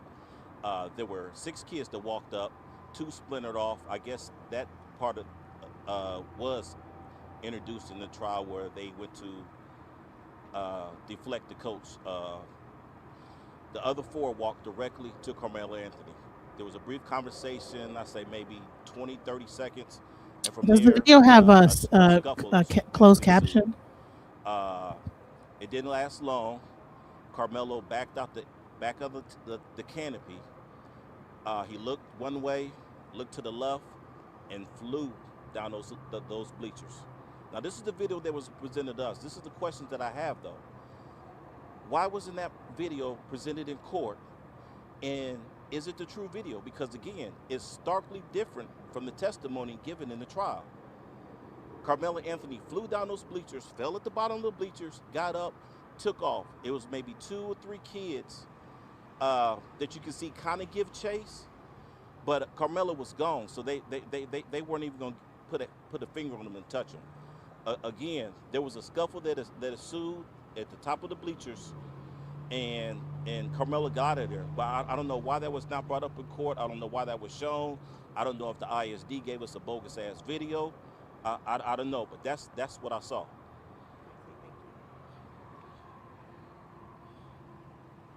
Hello, everybody. I'm an advocate for Karmelo Anthony. My name is T. And when I went to see the video, they asked if you want to see it from either 2 minutes before the stabbing or 11 minutes before.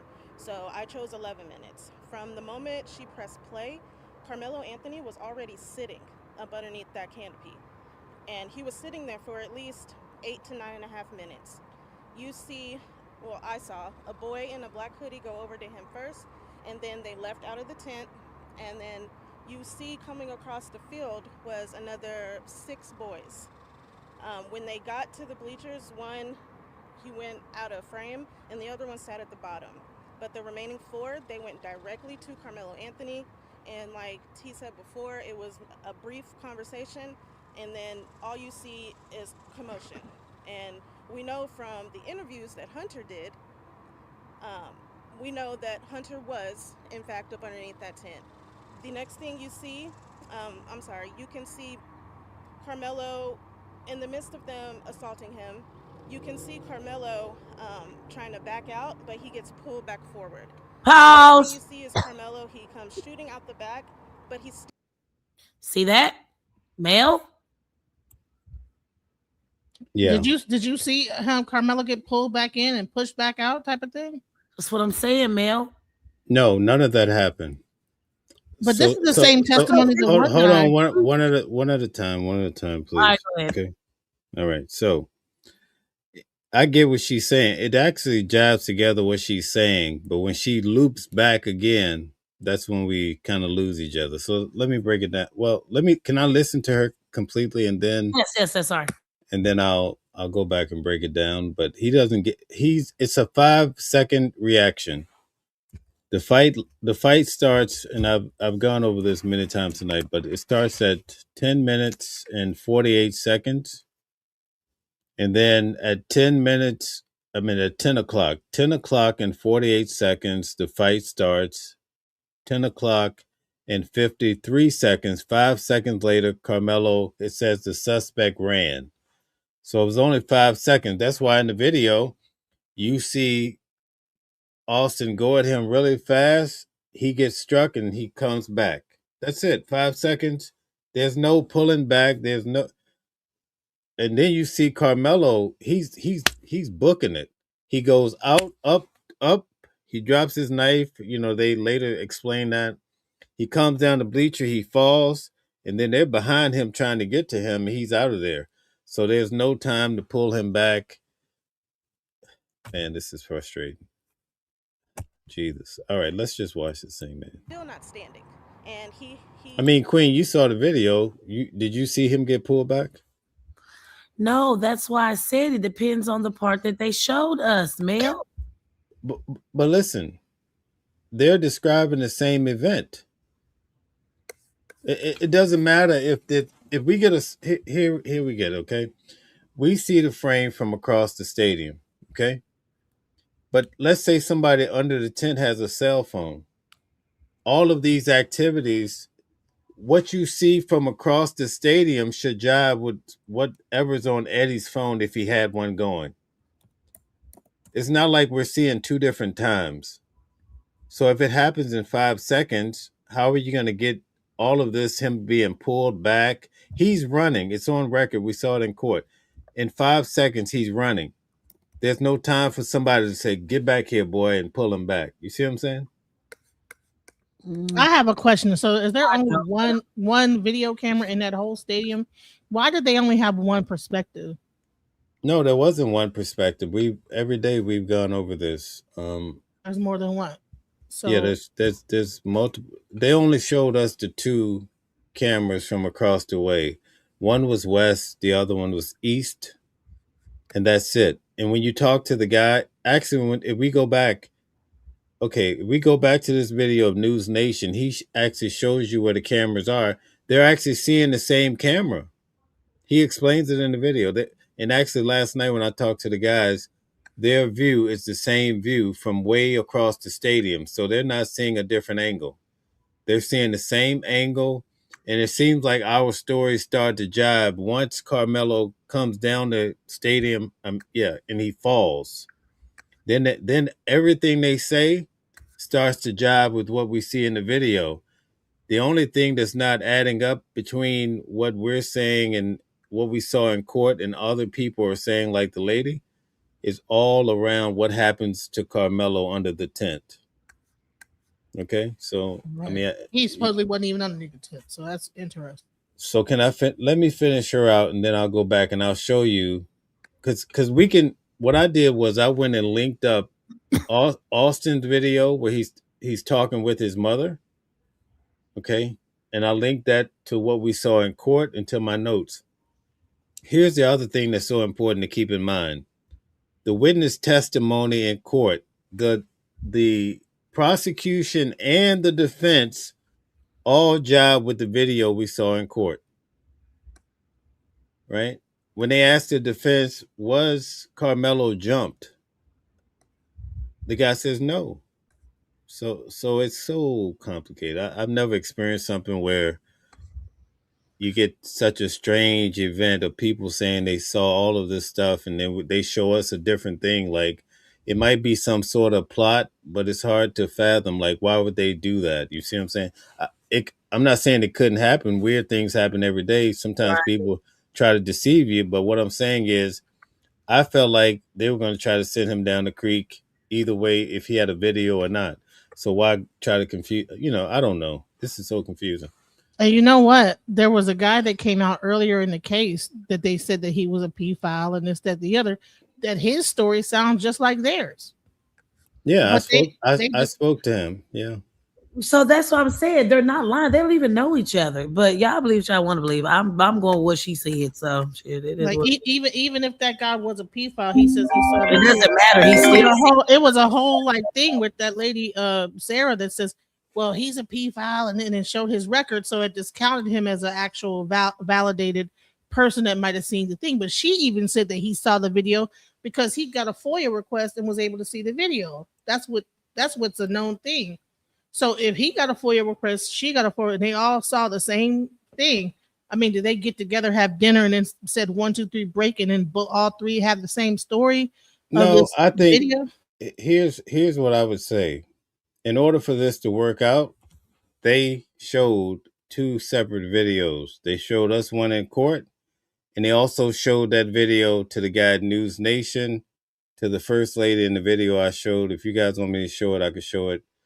And then to the people who say they saw these details, they showed them a different video.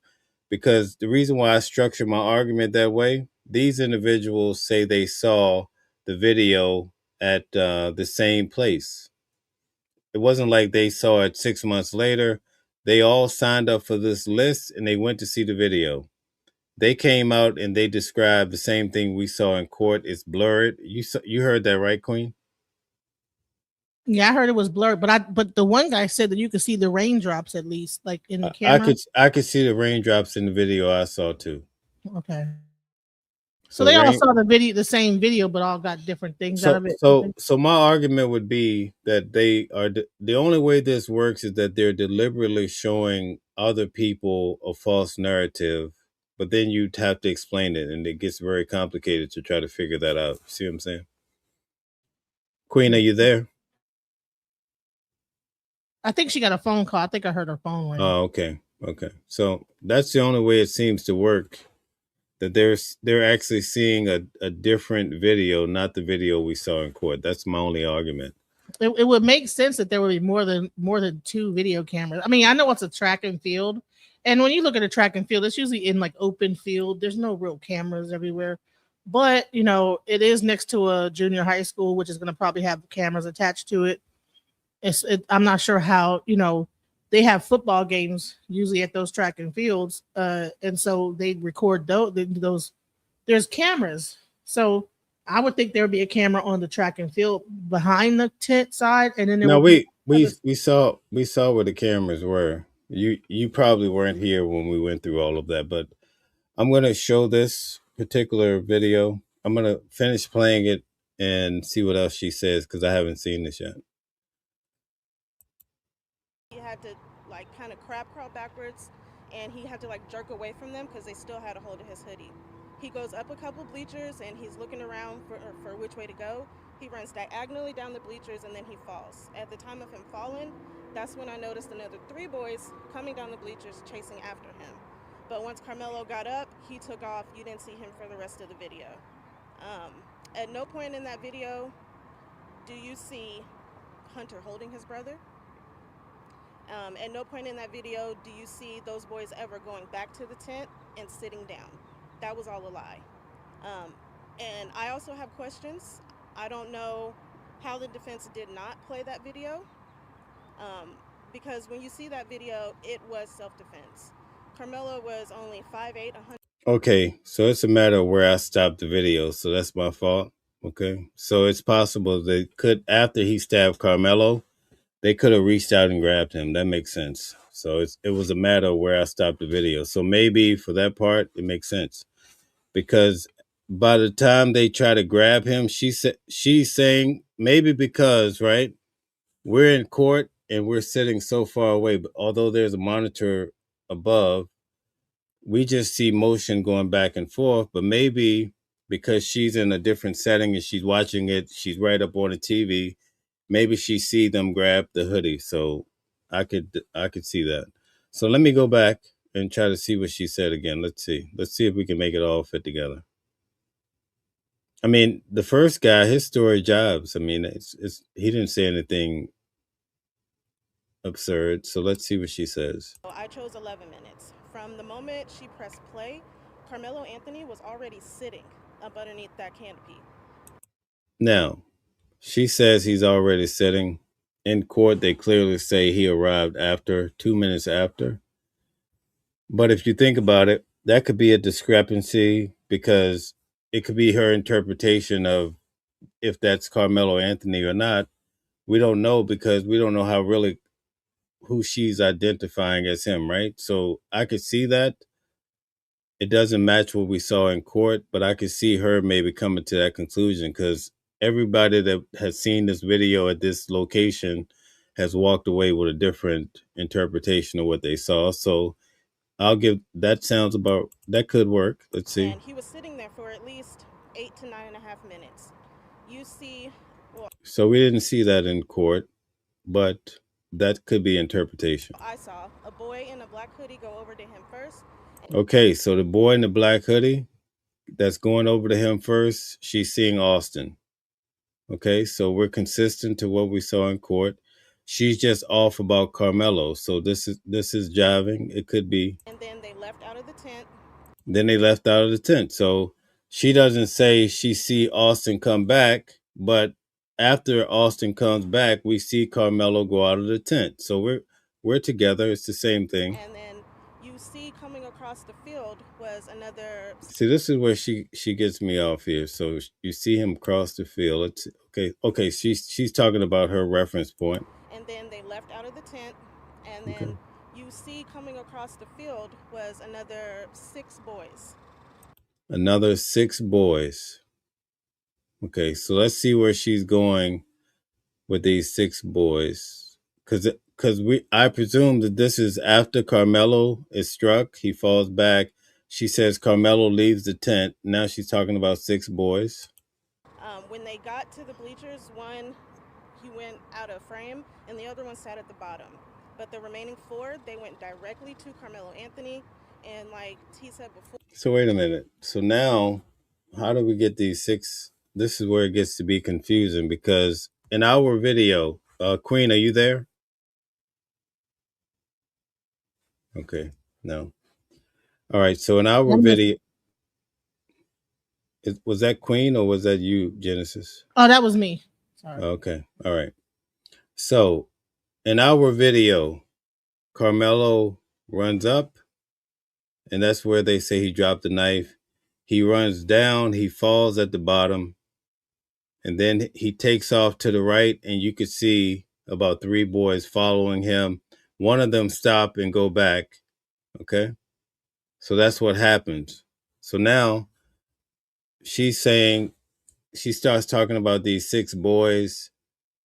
So now I'm lost. So let's see what she's talking about. Got to the bleachers, one, he went out of frame, and the other one sat at. Okay, I got to go back a little more. For at least 8 to 9.5 minutes. Okay, so let's do her whole thing over again. All right, let's just do it. Let's go this way. You see it from either 2 minutes before the stabbing or 11 minutes before. So I chose 11 minutes. From the moment she pressed play, Karmelo Anthony was already sitting up underneath that canopy. Okay, so that's a discrepancy from what we saw. But again, that might be her interpretation. She could have saw a different guy named Freddie. Maybe she thought it was Karmelo. I don't know. Or maybe in her video, it's actually Karmelo. And maybe in court, they told us wrong. I can't really make a determination, but it's different, okay? At least her statement is different. And he was sitting there for at least 8 to 9.5 minutes. You see, well, I saw a boy in a black hoodie go over to him first. That's Austin.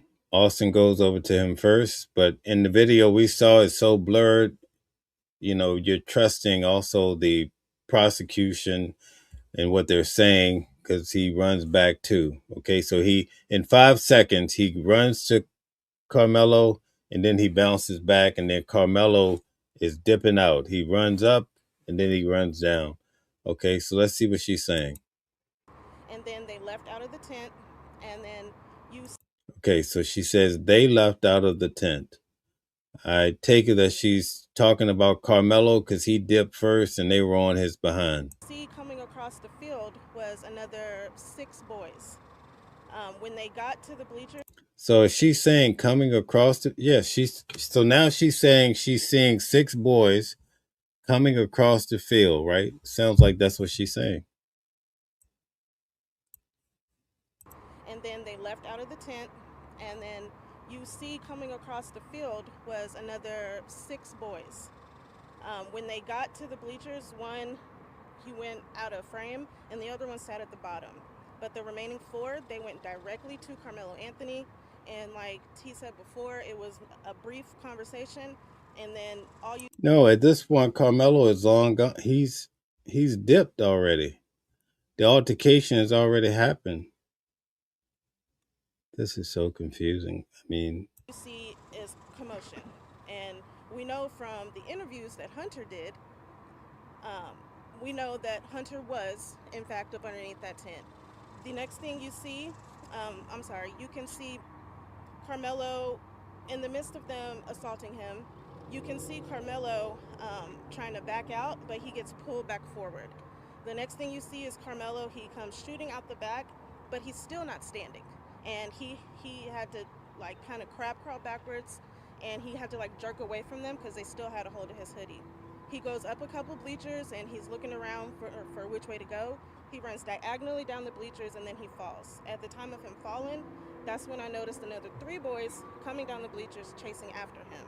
But once Karmelo got up, he took off. You didn't see him for the rest of the video. At no point in that video do you see Hunter holding his brother. okay, so now I see what she's saying. Okay, so let's do this over. The first person that she sees in the black apparently that's not Austin. Maybe she's just describing a whole different thing. So we have to go back, because when she says the 6 boys, that's when she's leading up to this altercation. All right. So what threw me off is that in our video, all we see is Austin going toward Karmelo and coming back. So that seemed like what she was describing, but it wasn't, I guess. Let's see. Queen, are you there? The field was another 6 boys. When they got 2 minutes before the stabbing or 11 minutes before. So I chose 11 minutes. From the moment she pressed play, Karmelo Anthony was already sitting up underneath that canopy. And he was sitting there for at least 8 to 9.5. Okay, so here's the issue already, okay? And this is what threw me off. I just want you guys who are new here to understand. In court, we learned that at 9:54, Austin arrives, okay? Austin is a part of the boys that are walking to the tent. Then they show at 9:56, Karmelo arrives. So he arrives 2 minutes later. According to the testimony, they say he arrives 2 minutes later, okay? But we also see the time as they come together. At 10 o'clock and 48 seconds, the fight starts. At 10 o'clock and 53 seconds, the suspect ran. In one of the videos I showed you, the guy said the altercation only lasts like 5 seconds, okay? So with that in mind, we're going to listen to her one more time. But when she says she sees somebody in black get up or do something, I guess that's just a side point. I thought she was talking about where we saw Austin go at Karmelo. But the issue, the discrepancy is she's placing Karmelo there 7 or 8 minutes before Austin gets there, or earlier to Austin arriving. But in court, we learned that Karmelo arrived after Austin. So it just might be a matter. It's very confusing to say the least, but we're going to try to work it out. Hello, everybody. I'm an advocate for Karmelo Anthony. My name is T. And when I went to see the video, they ask if you want to see it from either 2 minutes before the stabbing or 11 minutes before. So I chose 11 minutes. From the moment she pressed play, Karmelo Anthony was already sitting up underneath that canopy. And he was sitting there for at least 8 to 9.5 minutes. You see, well, now, I will say there's quite a few black guys under the tent. So maybe the person that works there told it was Karmelo. I'm not sure. I'm just trying to make these two videos come together somehow. Let's see. I saw a boy in a black hoodie go over to him first, and then they left out of the tent, and then you see coming across the field was an Okay, so that makes sense now. So I don't know why she's mentioning the boy in the black. So I thought that was the occurrence where Austin goes at him. I guess she's just mentioning that. Okay, so we're good so far. We're going to wipe all that out. And we're going to get to the part where the 6 guys are walking. Another 6 boys. When they got to the bleachers, he went. So that's consistent to what we saw in court. There's 6 guys walking along, and then some of them veer off and they head to the tent. So we're synced up at this point. Out of frame, and the other one sat at the bottom. But the remaining 4, they went directly to Karmelo Anthony. And like T said before, it was a brief conversation, and then all you see is commotion. And we know from the interviews that Hunter did, we know that Hunter was, in fact, up underneath that tent. The next thing you see, you can see Karmelo, in the midst of them assaulting him, you can see Karmelo trying to back out, but he gets pulled back forward. Okay, so she says in the midst of them assaulting him, he tries to get away. Keyword them. And Dominique Miller saw the same video and said that he did not get jumped. So, and he's on Karmelo Anthony's team. So we need Queen here to really clear this out, but I guess she's gone. Oh, she is gone. I didn't realize she had left. Okay. All right. So,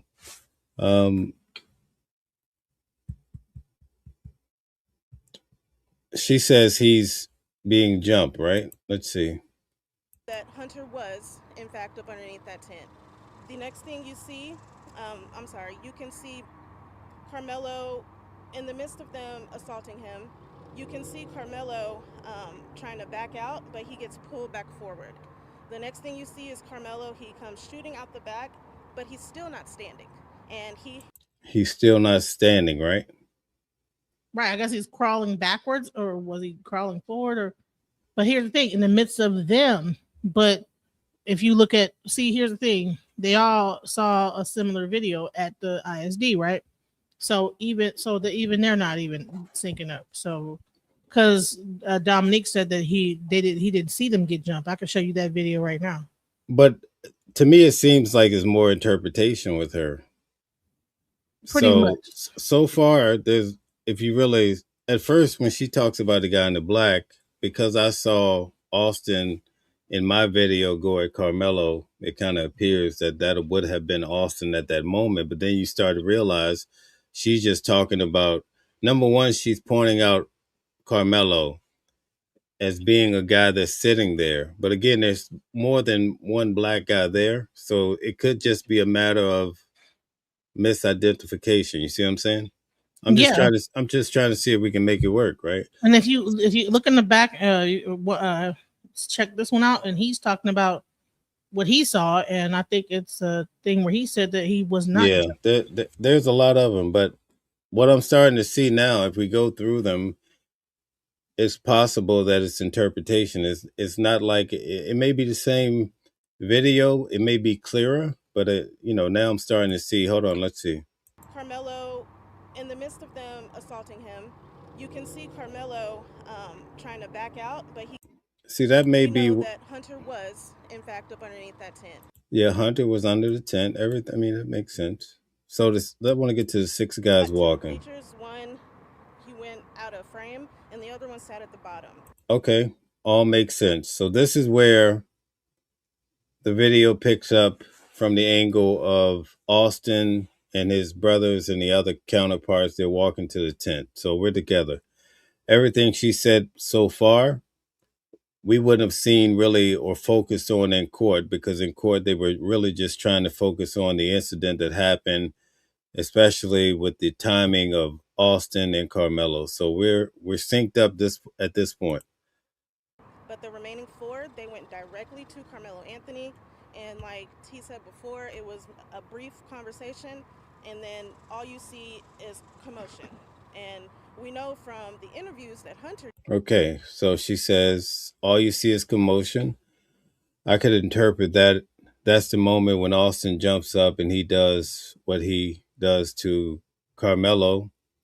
But let's see if she talks about any jumping. We know that Hunter was in fact up underneath that tent. Yes, that's true. The next thing you see, you can see Karmelo in the midst of them assaulting him. You can see Karmelo trying to back out, but he gets pulled back forward. Okay, so there you have it. Okay, now it's making sense, right? I really need a queen here. This is her video, so this is awkward. So anyway, I'll push through it. So what she's saying is, when we see Austin go forward and then come backwards, that's the same motion. So we're still seeing the same video. She's interpreting it as Karmelo, but in actuality, Austin goes to Karmelo, he gets stabbed, right? Whichever way it unfolds, and then he bounced back. So if you listen to her, she's actually describing that. It's just different than what we're hearing in court. Check it out. You can see Karmelo in the midst of them assaulting him. You can see in the midst of them assaulting him, right? Karmelo trying to back out, but he gets pulled back forward. The person that's being pulled back forward is actually Austin. He runs over, he jerks back when he's stabbed, okay? Karmelo runs up to the top. The thing you see is Karmelo, he comes shooting out the back. See, it's jiving together now. So it's just a matter of, because they are not in court hearing the story, then the person that's probably, the common denominator is probably the person that's showing them the video telling them who's who, because I'm starting to see, even in the video that I showed you guys earlier, the person that's working in the office is kind of telling them, oh, this is Karmelo, this is who. And I think that person don't know what they're talking about. I think that's what this whole thing is about. So far we've synced this up with a little work. But here's a question: maybe the pulling back forward was the motion of Austin's of Karmelo stabbing, and then that's Yeah, but it's all jiving. It's a matter of interpretation. But what I'm saying is it's syncing. Okay, we sync this action. So let's see what she says further. And he had to like kind of crab crawl backwards, and he had to like jerk away from them because they still had a hold of his hoodie. He goes up a couple bleachers and he's looking around. Okay, so that could be very well possible, because some say that Hunter jumped up behind Austin, so he probably leaped for Karmelo. So that makes sense. For which way to go. He runs diagonally down the bleachers, and then He runs down the bleachers. We saw that. he falls. At the time He falls. We saw that. him falling, that's when I noticed another 3 boys coming down the bleachers. 3 boys came. I told you guys 3 boys. So it's actually the same thing But being once said. Karmelo got up, he took off. You didn't see him for the rest of the video. At no point in that video do you see Hunter holding his brother. At no point in that video do you see those boys ever going back to the tent and sitting down. That was all a lie. And I also have questions. I don't know how the defense did not play that video, because when you see that video, it was self-defense. Karmelo was only 5'8". Okay, so we've synced this pretty much to the same video. It's just that her interpretation of certain things is different than what we're being told in court. As far as it being clear versus blurry, now that's the part, but it's synced up it's syncing up. That's all I can tell you. 130 something pounds, and Austin and Hunter Metcalf were 6'1", 220 something pounds. So for people to say that he should have used his hands, people can die from fights, from people using their hands. And that's all I'm going to say for right now. So I want to say. Okay, so far the 2 witnesses, now that we went through this, I could say that they were seeing the same video. That this press conference is for. oh, so it probably is the same. It's for people Yeah, who saw the video, 'cause we wanna... it's the same video, but I think they're being told who the characters are by the person that's working or feeding them the information. So they're saying, hey, the person that works in that office, because I heard other people say it, but I'm only assuming, I don't know. But the person in the office gets it in their mind and say, this black guy is Karmelo, and he's sitting there. That's probably Jalen, who said he was on his he was on Instagram scrolling. So he's sitting there probably. There's a lot of black guys, right? Well, the biggest telltale sign is they said he was underneath the tent when Karmelo was not in the tent. So that's the discrepancy. That's why it starts to seem like it's a different video, right? But it's actually just a misinterpretation of some sort. So, I mean, I don't see anything strange with what she said once I was able to discern that this whole idea about a guy in a black going over or whatever, that had nothing to do with Austin attacking Karmelo. Then it syncs up, and so we're on the same page with her. Let's go through whoever the next one is. Make sure that we get that information out there. The other thing is that we have noticed major disparities when we look up statistically the sentencing structures that Judge Roach sentences minorities under. There's at least a 75% disparity in the length of the prison sentence when the defendant is of color. And so this is a concern for us here in Collin County. I reside here, and so I am concerned as a citizen. If the law is supposed to be equal and everybody is supposed to be protected under that law, then, sorry about that, that means every race of people are protected, right? And so with that being said, I'd like to thank you for giving us the opportunity to express what we saw and what we're concerned about here in Collin County.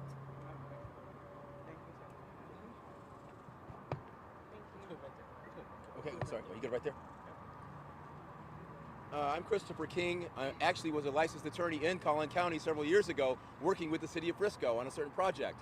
But I'm Christopher King. My handle is KingCast online. I'm also a journalist, and I have a couple things for you briefly. Today I have filed my request for all exhibits used at trial. We'll see how that turns out. I had mailed it in before with a self-addressed stamped envelope, didn't get a response, so I figured I'd fly down here and file it in person this time.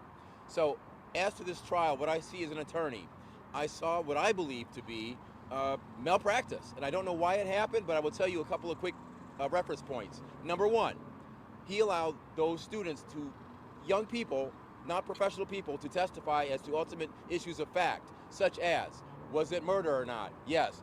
Was it provocation? Karmelo provoked him. That's not how it works. You have to make them elocute as to what Karmelo did to allegedly provoke a situation. That's how it works. And when you don't object to it in the cases in chief, you cannot come back later post hoc and then ask the judge and complain about it in a jury charge. There were also no expert witnesses produced, no use of force expert, no jury professional consultant was there that I know of. Okay, so these are all very serious questions on this case, and I don't understand it, but I don't like it, and I think this is the proverbial travesty of justice that we have just witnessed here, and there needs to be an investigation. It's not right. It's just not right. Yeah. Thank you. Thank you for your. Are you close to the family? So I actually speak with them. And so What's next now? So what's now? And this is what I stated at the beginning. What's next now? DJ, so unless you have something different, so far we're in sync, so it's the same video. That's my opinion if anybody wants to know. All right. Right. Pretty much sounds like it's the same video, but just different perspectives. It's just different perspective. So I'm glad we took the time to go through this because it's very clear she saw the same timeline. It's just that she probably, or, I can't speak from her reference point, but Karmelo arrived 2 minutes after Austin. He wasn't just sitting there for 8 minutes. So right. And it could have been another student that was sitting there that she might have mistaken for for Karmelo, and then kind of got mixed up. I mean, I'm not sure if they all were wearing the same color hoodies. Black is a pretty well-known color. I think that they said that Karmelo was wearing a gray hoodie, right? Yeah. So, I don't know. Maybe they were two people wearing the same color hoodie, or I don't know. Yeah. Bottom line, so she explains the same thing that we saw. Do you have something else before I close out, that another individual that we can, if it's similar? I think the rumor mill is saying that people are talking about headlocks and all of that, but I haven't really took the time to hear every person, and I would imagine that if we did that, we would probably find that it might be similar to this. It's just a misunderstanding. I showed, well, I'm not sure if you want to play this one in the back, the X.com one. You could look at it first and see if you want to play it. But I think that is Mr. Dominique's take on what happened. So I don't know if you want to play it or not. Okay. So let's see how I can play this here. Give me 1 second. If you hit it and then you hit the expand button, it'll if you stream. Hold on. I'm just trying to see if I can show my. Give me 1 second. I'm just trying to see if I can show my X here, and I can expand it out. Okay.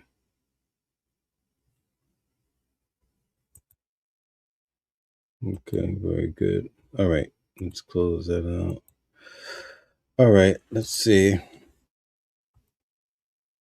Okay, so let's see. Let me share my screen. And we'll do this and then we'll close out.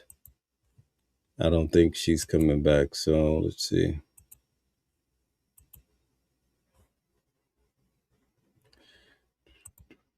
Okay. All right.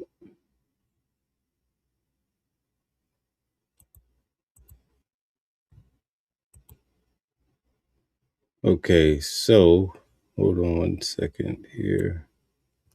If you hit the expand button on the bottom right, it'll Hold- yeah, yep, there you go. But I need to move it. Okay, guys, here we go. It's not People were saying that they were able to see him getting jumped. I couldn't see that. So I was wondering if you guys saw something different. No. It's not I didn't see that with that video. No.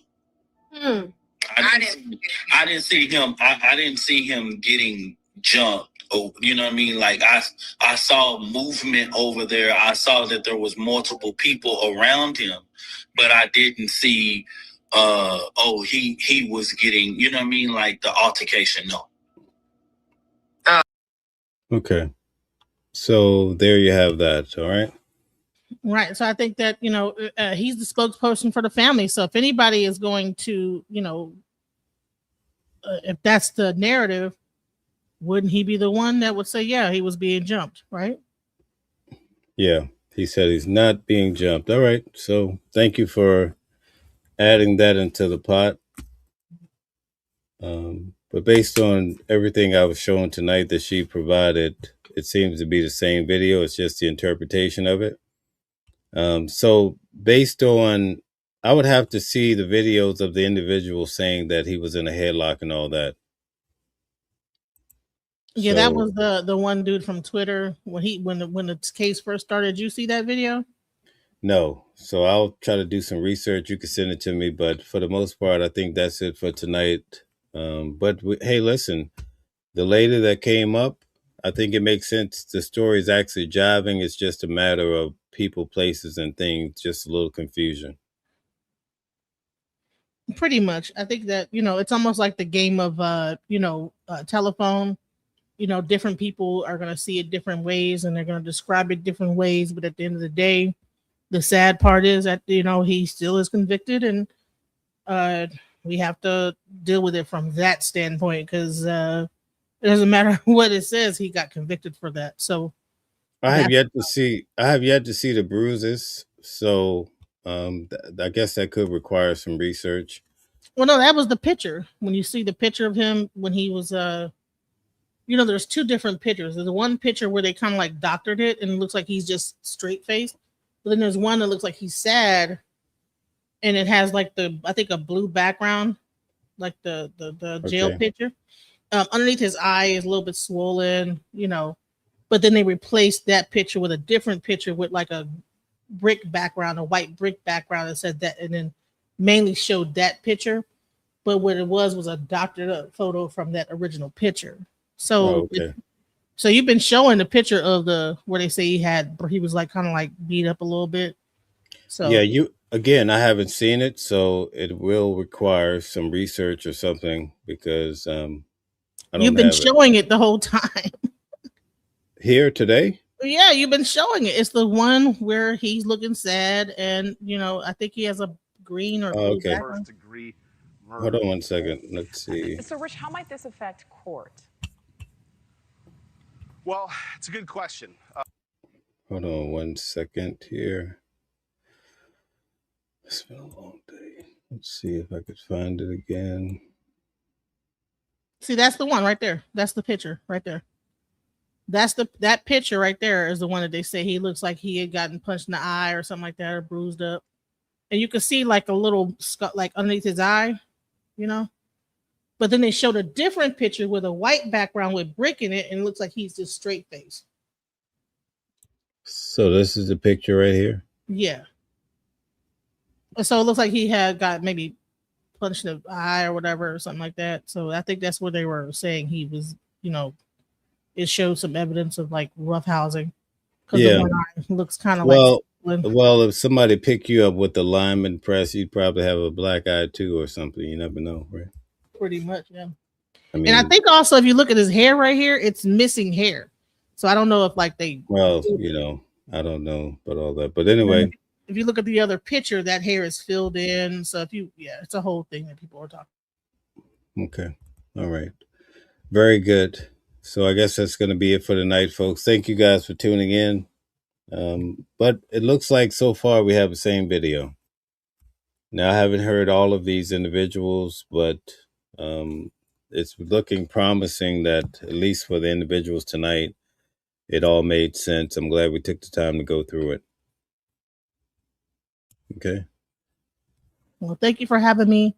Yeah, definitely. So for that gentleman and also the lady, looks like it's jiving all together. So I'm glad I had a chance to actually see that video because I didn't see it yet. Okay. Let's see here what people, is there any questions? If you have any questions, you can put them in now.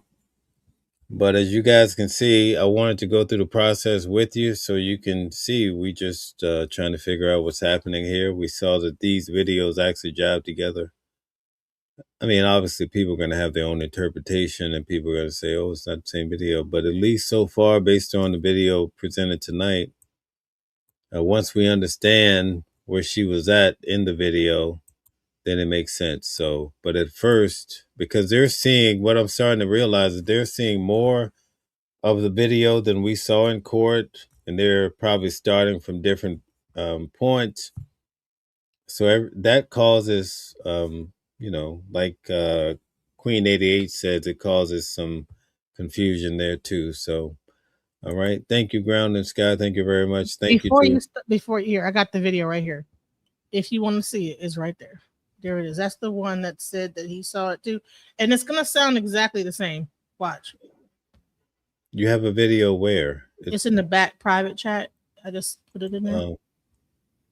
And I thought that everybody saw that video particularly. Okay. Yeah, this guy here, I actually talked to him myself. Yeah, that's the one, the first one, the first video where they said the same thing. So, yeah. Yeah, he was the first one that went viral saying that, right? Yes. Yeah, before everybody else came with the same story. So, yeah. All right. So I figure we'll start with that one the next night, I guess. But we may have to hold off on these videos because tonight I was supposed to go through the notes and I never got to it. So I'll probably just go through the notes starting tomorrow, and then we'll swing back and deal with these videos. But because it's getting late now, so I want to thank everybody for tuning in. Would you like to make some closing statements before we leave out? I just will, wish Karmelo the best. I mean, he's in a very tough place. From what I hear is that, I don't know, he may or may have protection where he's at, but just pray for him because it's going to be tough for him. So much love to his family. Good luck in the appeal process. Hopefully it's swift and not like 2 and 3 years and 18 years later. That's the thing, because appeals take long. So, yep. Okay, very good. Thank you. Let's see here. Let's see. There's a few questions I thought I saw. Okay, why was the child moved to that county? Okay, we'll ask Calvin that on Sunday. Wonder Woman says yes. Why did just the jury see the video? That's a very good question. Let's see. The ladies jump. Okay, Dominique, shot video. Okay, Comic, what's your one quick question? How did Karmelo get blood on his left middle finger? Oh, good question.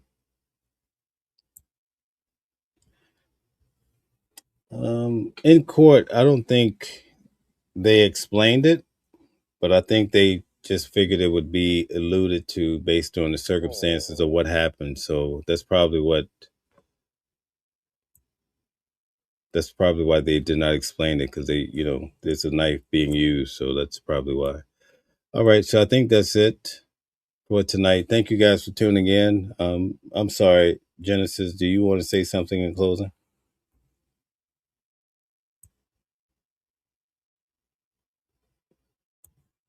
I guess you're gone. All right. Thank you guys for tuning in tonight. I really do appreciate it. We covered a lot of ground, but it's been a long day. I've been live throughout the day. It's amazing that we have so much support here. A lot of amazing people asking questions and participating. We will be back tomorrow to discuss the notes. I want to get it on record for what it's worth, and then we're going to move on. So Thank you very much. You guys are so kind, and I'm sorry for keeping you so late, but we definitely will see you tomorrow for News at Noon. Have a good night. Thank you.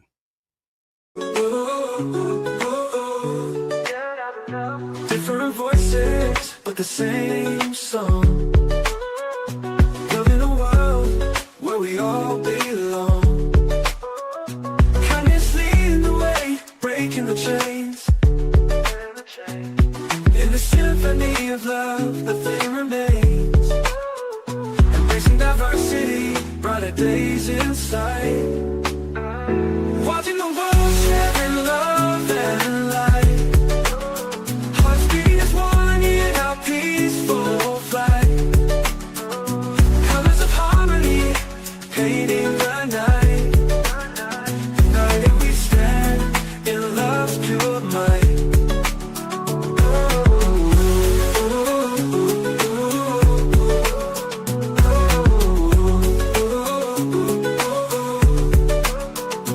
Watching the world sharing love and light. Hearts beating as one in our peaceful flight. The colors of harmony, painting the night. United we stand in love's pure might.